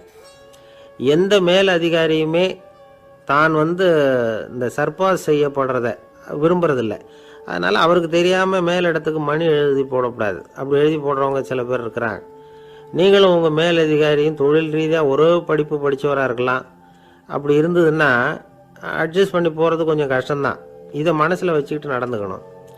உங்களுக்கும் அவருக்கும் அபிப்பிராய பேதமா, அது அவருக்கும் உங்களுக்கும் உள்ள தனிப்பட்ட பிரச்சனை. அதை விளம்பரப்படுத்திக்கிட்டு இருக்கக்கூடாது. அது அவருடைய கோபத்தை கிளறும். உங்கள் மேலதிகாரி உங்கள் கூட படித்தவராக இருக்கலாம். அதுக்காக அவர் எல்லாருக்கும் முன்னாடி அடைய கிச்சாமி எப்படிறா இருக்க அப்படின்லாம் கேட்டுக்கிட்டு இருக்கக்கூடாது. பொதுவாக யாரும் அதை விரும்புறதில்லை. இவ்வளவையும் உங்கள் மனசில் வச்சுக்கிட்டு கொஞ்சம் சாமர்த்தியமாக நடந்துக்கிட்டிங்கன்னா ஆஃபீஸ் உங்களுக்கு அவஸ்தையாக இருக்காது, ஆனந்தமாக இருக்கும். ஒரு மேலதிகாரி தன்கிட்ட வேலை பார்க்குற ஒருத்தரை பற்றி ரொம்ப பெருமையாக சொன்னாராம். எங்கள் ஆஃபீஸில் எவ்வளவோ பேர் வேலை பார்க்குறாங்க, எல்லாரும் தினமும் ஏதாவது பிரச்சனைகளை சொல்லிகிட்டு இருப்பாங்க. ஆனால் இவர் ஒருத்தர் மட்டும்தான் இது வரைக்கும் என்கிட்ட எந்த பிரச்சனையும் சொன்னதே இல்லை. அவர் பாட்டுக்கு வருவார், வேலை பார்ப்பார், போயிடுவார் அப்படின்னாராம். நான் உடனே அவ்வளவு பெருமைக்குரிய அந்த ஊழியரை பார்த்து கேட்டேன், ஏன்பா உன்னுடைய மேலதிகாரிகிட்ட நீ எந்த பிரச்சனையும் கொண்டுகிட்டு போகிறதே இல்லையாமே அப்படின்னு கேட்டேன். அதுக்கு அவர் சொல்கிறாரு, ஆமாங்க, அது ஏன்னா அவரால் எந்த பிரச்சனையுமே தீர்க்க முடியாதுங்கிறது எனக்கு நல்லா தெரியும், அதனால் அப்படி செய்கிறேன், வேற ஒன்றும் இல்லை அப்படின்னார் ரொம்ப பொறுமையாக. ஒரு ஊரில் ஒருத்தர் இருந்தான். ஒரு நாள் காலையில் எழுந்திரிச்சான். ஒரு 10 ரூபாய் எடுத்து சட்டை பையில் வச்சுக்கிட்டான். கடை தெருவுக்கு புறப்பட்டான். காய்கறி வாங்குறதுக்காக அவன் போகிறான். காய்கறி சந்தைக்கு போய் சேர்ந்தான். கத்திரிக்காய் 4 கிலோ கொடுங்கன்னா கொடுத்தாங்க. காசு கொடுக்கறதுக்காக சட்டை பையில் கையை விட்டான். பணத்தை காணும். 10 ரூபாய் சட்டை பையில் வச்சுக்கிட்டு தான் வந்தான். அது இப்போ அங்கே இல்லை. வழியில் எங்கேயோ அது விழுந்துடுது போல் இருக்கு. அல்லது யாராவது திருடர்கள் தெரியாமல் அதை எடுத்துக்கிட்டு போட்டாங்களா என்னன்னு தெரியல. எப்படியோ 10 ரூபாய் அவன் இழந்துட்டான். கையில் காசு இல்லை. அதனால் கத்திரிக்காயை திருப்பி கொடுத்துட்டு கவலையோடு வீட்டுக்கு திரும்பி வந்தான். அதையே நினச்சிக்கிட்டு இருந்தான். அவனுக்கு துக்கம் அதிகமாக போச்சு. அழ ஆரம்பிச்சிட்டான். காய்கறிகள் வாங்கிட்டு ஆனந்தமாக சமைச்சு சாப்பிட்லாம்னு நினச்சோம், அது முடியாமல் போச்சேங்கிற கவலை அவனுக்கு. அதனால் அதை மறக்கவே முடியல. இது நடந்து கொஞ்ச நாள் ஆச்சு. அதே மனுஷன் இன்னொரு நாள் அதே மாதிரி புறப்பட்டான். பணத்தை எடுத்து பையில் வச்சுக்கிட்டான். காய்கறி சந்தையை நோக்கி போய்கிட்டு இருக்கிறான். இப்போ வழியில் ஒரு ஏழை பையனை பார்த்தான். தம்பி எங்கே போகிற அப்படின்னு கேட்டான். ஐயா பள்ளிக்கூடத்துக்கு போய்கிட்டு இருக்கிறேன்னா அவன். சரி, அதுக்கே இவ்வளவு கவலையோடு போய்கிட்டுருக்கிற அப்படின்னு விசாரித்தான் அவன். ஐயா நான் ரொம்ப ஏழை, வீட்டில் வசதி இல்லை, பரீட்சைக்கு பணம் கட்டணும், இன்றைக்கி கடைசி நாள், என்ன செய்கிறதுன்னு தெரியலன்னா. இவன் பார்த்தான். தாங்கிட்ட இருக்கிற பணத்தை எடுத்து அந்த பையன்கிட்ட கொடுத்தான்.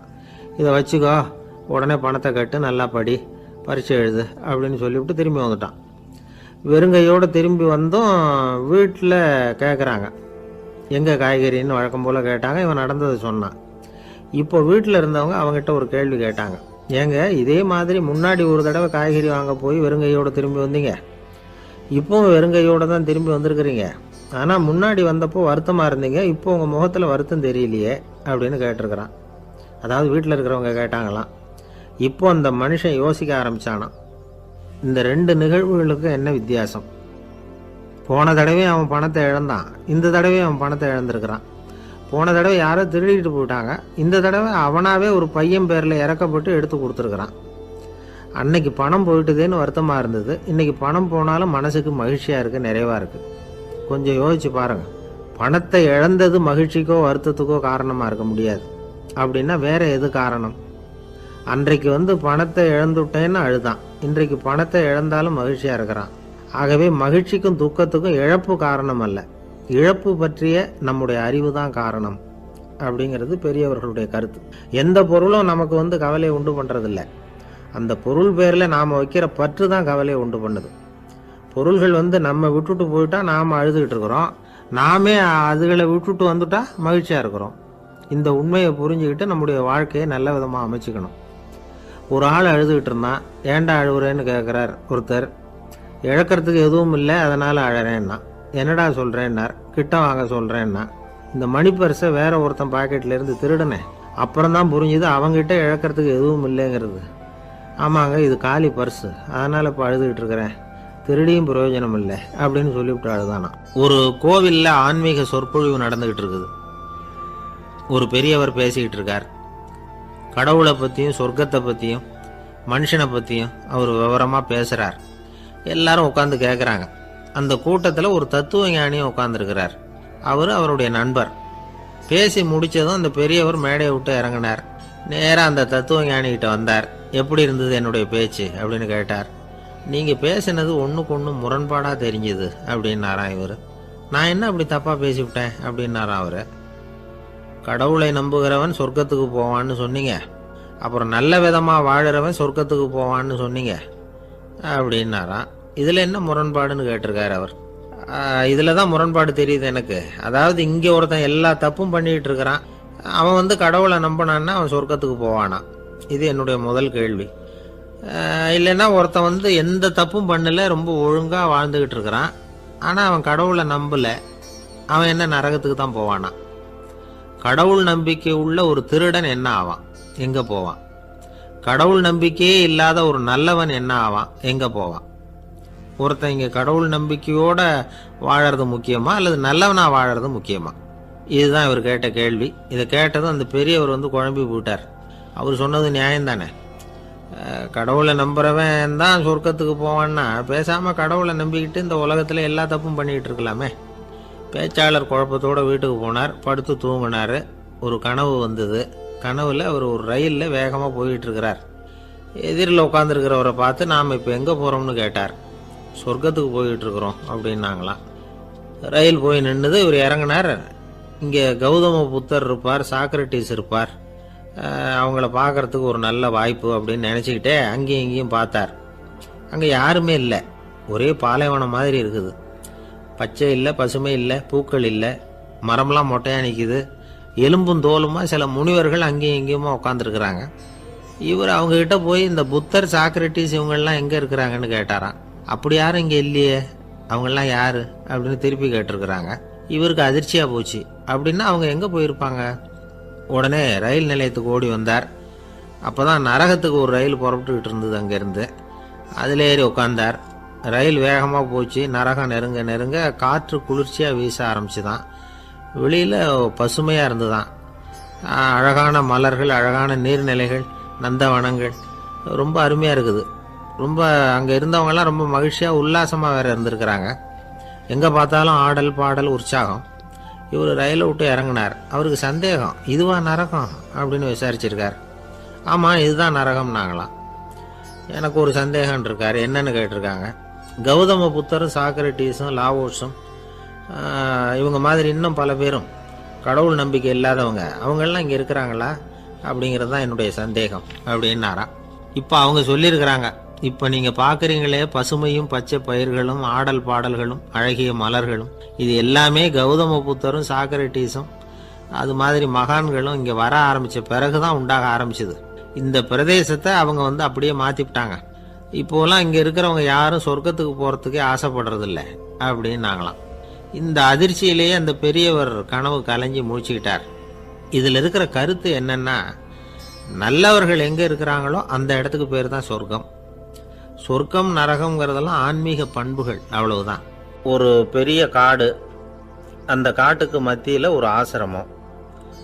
அங்கே ஒரு முனிவர் இருந்தார். பல இடங்கள்லேருந்து வர்ற குழந்தைகளுக்கு அவர் பாடம் சொல்லி கொடுத்துக்கிட்டு இருக்கிறார். ஏழை பணக்காரர் அப்படிங்கிற வித்தியாசம்லாம் கிடையாதுங்க. எல்லாரும் அவர்கிட்ட தங்கள் பிள்ளைகளை அனுப்பி வச்சாங்க. மன்னர்களுடைய பிள்ளைங்க கூட அங்கே அவர்கிட்ட தான் படிக்கிறதுக்கு வருவாங்க. ஆனால் அந்த முனிவரை பொறுத்த வரைக்கும் எல்லா பிள்ளைங்களும் ஒன்று தான். இது யார் வீட்டு பிள்ளைன்னெல்லாம் பார்க்க மாட்டார், எல்லாரும் சமம். மாணவர்கள்லாம் அங்கேயே மாத கணக்கில் வருஷ கணக்கில் தங்கி இருந்து பாடம் கற்றுக்கிட்டு போகிறது வழக்கம். அவராக பார்த்து போகணுன்னு சொல்கிற வரைக்கும் அங்கேயே இருக்கணும், படிக்கணும். குருகுல வாசம். ஒரு சமயம் ஒரு ராஜகுமாரனும் அவர்கிட்ட படிச்சுக்கிட்டு இருந்தான். அவனுக்கு ஒரு 15 வயசு இருக்கும். சில வருஷம் கழித்து இந்த முனிவர் தன்கிட்ட இருக்கிற மாணவர்களுக்கெல்லாம் பரீட்சை வச்சார். அவங்களுடைய அறிவு முதிர்ச்சியை கணிக்கிறதுக்காக பல சோதனைகள்லாம் வச்சார். ஒவ்வொருத்தராக பார்த்து, இனிமேல் நீங்கள் உங்கள் வீட்டுக்கு போகலாம் அப்படின்னு சொல்லி அனுப்பி வச்சுக்கிட்டு இருக்கிறார். எல்லாரும் போயிட்டாங்க. கடைசியாக மிஞ்சி இருந்தது ஒரே ஒரு மாணவன். அவனை மட்டும் வீட்டுக்கு அனுப்பலை. யார் அந்த பையன் தெரியுமா? அவன்தான் அந்த ராஜகுமாரன். ராஜகுமாரனுடைய தந்தைக்கு, அதுதான் அந்த ராஜாவுக்கு, அங்கே வயசு ஏறிக்கிட்டே போகுது. என்ன இது, படிக்க போன பையன் இன்னும் திரும்பி வரலையே அப்படின்னு நினச்சார். வந்துட்டா சீக்கிரமாக அவனுக்கு பட்டம் கட்டி விட்டு நாம் விலகிக்கலாமே அப்படின்னு நினச்சார். கல்யாணம் வேறு பண்ணி பார்க்கணும் பையனுக்கு. ஆனால் பையன் வர்ற வழியை காணும். ராஜா பார்த்தார். சரி, நேர்லேயே போய் என்னன்னு தெரிஞ்சுட்டு வந்துடுவோம் அப்படின்னு காட்டுக்கு புறப்பட்டார். அங்கே போய் முனிவரை பார்த்தார். முனிவர் இவரை அன்பாக வரவேற்று உட்கார வச்சார். அதுக்கப்புறம் ராஜா மெதுவா, எல்லாரையும் வீட்டுக்கு அனுப்பி வச்சுட்டிங்களாமே, ஏன் பிள்ளைய மட்டும் அப்படின்னு சொல்லி மெதுவாக இழுத்தார். முனிவர் இதுக்கு உடனே பதில் சொல்லலை.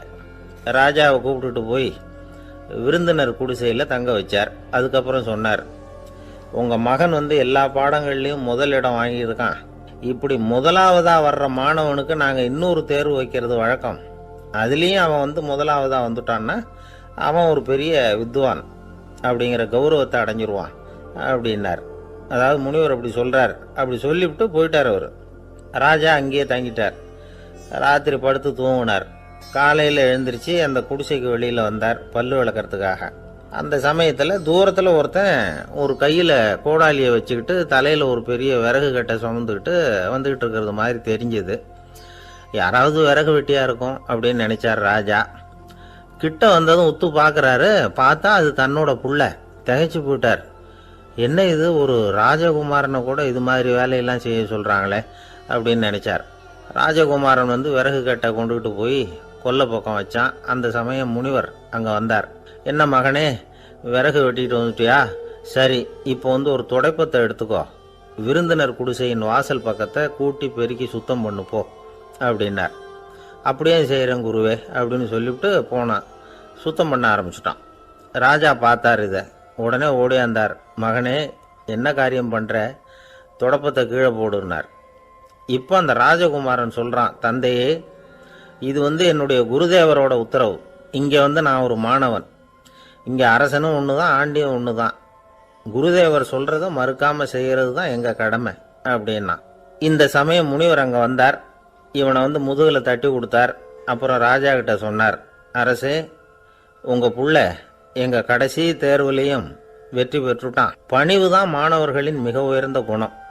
குருநாதர் சொல்றது மனசுக்கு பிடிக்கலன்னா கூட மறுக்காம செய்யணும். அப்படி செய்யறதுனால எதை செய்யலாம் எதை செய்யக்கூடாது அப்படிங்கிற விவேகம் அவங்களுக்கு வந்துடும். செய்யக்கூடாததை கூட பெரியவங்க சொல்லிவிட்டா செஞ்சுதான் ஆகணும் அப்படிங்கிற பணிவு அவங்களுக்கு வந்துடும். இந்த குணம் வந்துட்டுதுன்னா அவங்க எத்தனை கடினமான வேலையாக இருந்தால் கூட ரொம்ப சுலபமாக செஞ்சு முடிச்சிருவாங்க. தூக்கத்திலேயும் அப்புறம் துக்கத்திலேயும் தோண்டு போட மாட்டாங்க. இந்த பணிவும் விவேகமும் அவங்கக்கிட்ட மன உறுதியை ஏற்படுத்தும். அந்த உறுதி உங்கள் பையனுக்கு வந்தாச்சு. இனிமேல் அவனை நீங்கள் அழைச்சிட்டு போகலாம். அவன் நிச்சயமாக பேரும் புகழும் பெறுவான் அப்படின்னார். ராஜா அவரை பார்த்து, குருதேவா, புரிஞ்சுக்கிட்டேன், என்னை மன்னிக்கணும் அப்படின்னாரு. அதுக்கப்புறம் மகனை அழைச்சிக்கிட்டு நாட்டுக்கு திரும்பி வந்துட்டார். இந்த கதையை இன்று ஒரு தகவலில் சொல்லுங்கள் சார், உங்கள் நிகழ்ச்சியில் சொல்லுங்கள் சார் அப்படின்னு சொல்லி மாணவர்கள் கேட்டால் பணிவாக இருக்கிறது எப்படி அப்படிங்கிறத புரிஞ்சுக்குவாங்க அப்படின்னு சொன்னார் ஒருத்தர்.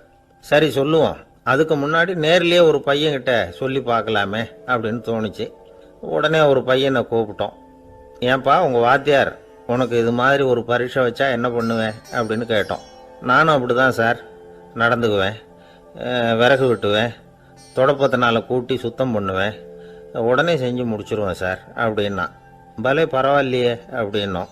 ஆமாம் சார், அப்படி செஞ்சால் தானே வீட்டுக்கு அனுப்புவார், இல்லைன்னா இன்னொரு வருஷம் இங்கேயே இருந்து படின்னு சொல்லி விடுவார், அதனால் அப்படி செய்வேன் அப்படிங்கிறான் அந்த பையன். இந்த உலகத்தில் உண்மையாகவே வேதாந்தம் பேசுகிறவங்களும் உண்டு, உள்ளுக்குள்ளே வேற மாதிரி இருந்துக்கிட்டு வெளியில் வேதாந்தம் பேசுகிறவங்களும் உண்டு. ஒரு ஆள் இருந்தார். அவரும் ஒரு கடை வச்சு வியாபாரம் பண்ணிக்கிட்டு இருந்தார். மகா கஞ்சன், யாருக்கும் எந்த உதவியும் செய்ய மாட்டார். எச்சில் கையென்ன ஈர கையை கூட உதற மாட்டார். அப்படிப்பட்ட மனுஷன். அந்த ஊருக்கு ஒரு முனிவர் வந்துக்கிட்டு இருந்தார். வருஷத்துக்கு ஒரு தடவை வருவார். ஒரு நாள் 2 நாள் இருப்பார், அப்புறம் போயிடுவார். அந்த முனிவர் வர்றப்போலாம் இந்த ஆள் எழுந்திரிச்சு ஓடி போய் அவரை வரவேற்பான். ரொம்ப பெரிய வேதாந்தி மாதிரி அவர்கிட்ட பேசிக்கிட்டு இருப்பான். காயமே இது பொய், வெறும் காற்றடைத்த பையும்மா, தர்மம் தலைகாக்கும்மா. பணம் என்ன சார் பணம், இன்னைக்கு ஒருத்தன் கையில் இருக்கும், நாளைக்கு ஒருத்தன் கையில் இருக்கும், எல்லாம் மாயம். எனக்கு தான் இன்னமும் இந்த சம்சார பந்தத்திலிருந்து விடுபடுறதுக்கு நேரம் வரலேம்மா. அந்த முனிவரும் இந்த ஆள் இப்படி சொல்கிறத கேட்ட உடனே, ஏப்பா அப்படி சொல்கிற, இப்போ கூட நீ சரின்னு சொல்லு, உனக்கு தீட்சை கொடுத்து இதிலேருந்து விடுபடுற ஞானத்தை போதிக்கிறேன் பார். உடனே அந்த ஆள் என்ன சொல்லுவான் தெரியுமா? ஐயோ சாமி, இப்போ அது எப்படிங்க முடியும், பிள்ளைங்கள்லாம் சின்ன சிறுசுங்க, அதுகளுக்கெல்லாம் ஒரு கல்யாணம் காட்சின்னு செஞ்சு கடமையை முடிச்சுட்டா நீங்கள் சொல்கிறபடி செஞ்சு விடலாமா. சரி, இன்னும் முனிவர் போயிடுவார். அடுத்த வருஷம் வருவார். இவன் வழக்கம் போல் வேதாந்தம் பேசுவான். சரி, தீட்சை கொடுக்குறேன் வா அம்பார். பேரம்பேத்தியை பார்க்கணும், கோர்ட்டில் கேஸ் ஒன்று இருக்குது, அது முடியணும் அப்படின்னு தயங்க ஆரம்பிச்சிருவான். எல்லாம் சொல்லுவான், ஆனால் குடிக்கிறதுக்கு தண்ணி கூட கொடுக்க மாட்டான். ரொம்ப வருஷம் கழித்து மறுபடியும் ஒரு நாள் அந்த ஊருக்கு முனிவர் வந்தார். இவன் கடைக்கும் வந்தார். அப்புறம் அங்கே கல்லாவில் நம்ம ஆள் இல்லை. அவன் புள்ள தான் உட்காந்துருக்கிறான். அப்பாவை போலவே புள்ளையும் எழுந்திரிச்சு ஓடியாந்து முனிவரை வரவேற்றான். அப்பா எங்கேன்னு விசாரித்தார் முனிவர். ஐயோ, அதை ஏன் கேட்குறீங்க சாமி? உங்ககிட்ட தீட்சை வாங்கி இந்த சம்சார பந்தத்திலேருந்து விடுதலை பெறணும்னு சொல்லிக்கிட்டே இருப்பார். அது நிறைவேறாமலே போய் சேர்ந்துட்டார். போன மாதம் ஒரு நாள் திடீர்னு நெஞ்சு வலிக்குதுன்னார். அவ்வளோதான், போட்டுன்னு போயிட்டார் அப்படின்னு புலம்புனான் பையன். இதை கேட்டதும் முனிவர் சிரிச்சாரான். அவன் எங்கடா போவான்? உன் அப்பா எங்கேயும் போகல, இதோ வாழை ஆட்டிக்கிட்டு உன் காலடியிலே இருந்துக்கிட்டு இருக்கான் பார் அப்படின்னு சொல்லி அங்கே நின்றுக்கிட்டு இருந்த ஒரு நாயை சுட்டி காட்டினாரான். என்ன சாமி சொல்கிறீங்க அப்படின்னு ஆச்சரியமாக கேட்டிருக்கான் பையன். உடனே முனிவர் அந்த நாயோட தலையில் ஒரு தட்டு தட்டி பேசுகிறா அப்படின்னாரான். உடனே அந்த நாய் வேதாந்தம் பேச ஆரம்பிச்சுட்டு தான். காயமே இது போய் வெறும் காற்றடைத்த பைய அப்படின்னு தான்.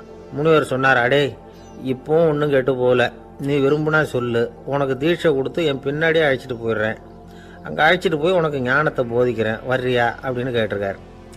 உடனே அந்த நாய் சொல்லிச்சான், ஐயோ அதை ஏன் கேட்குறீங்க சாமி, நான் உண்ணாமல் தின்னாமல் ஏராளமான சொத்து சேர்த்து வச்சுட்டேன். என் பிள்ளைங்க அதோட பெருமை தெரியாமல் ராத்திரி நேரம்லாம் கதவை திறந்து போட்டுட்டு தூங்கிடுவாங்க. அதனால் இப்படி நாயாக பிறந்து ராத்திரி பகலாக சுற்றி சுற்றி காவல் காத்துட்டு கிடக்கிறேன். இப்போ எப்படி சாமி வர முடியும் அப்படின்னு கேட்டுதான். அறியாமையிலேயே சுகம் கண்டு இப்படி இருக்கிற ஆளுங்களுக்கு எப்படி விடுதலை கிடைக்கும், எப்போ விடுதலை கிடைக்கும் அப்படின்னு கேட்குறார் தசாவதானி, திருக்குறள் பேர் ராமையா. அவர் கேட்குறது நியாயம் தானே. இந்த காலத்து பையன் ஒருத்தன் அப்பா கிட்ட சொன்னான், அப்பா இன்னைக்கு நான் 1 ரூபா மிச்சப்படுத்தி விட்டேன் அப்படின்னு. நானும் அப்படி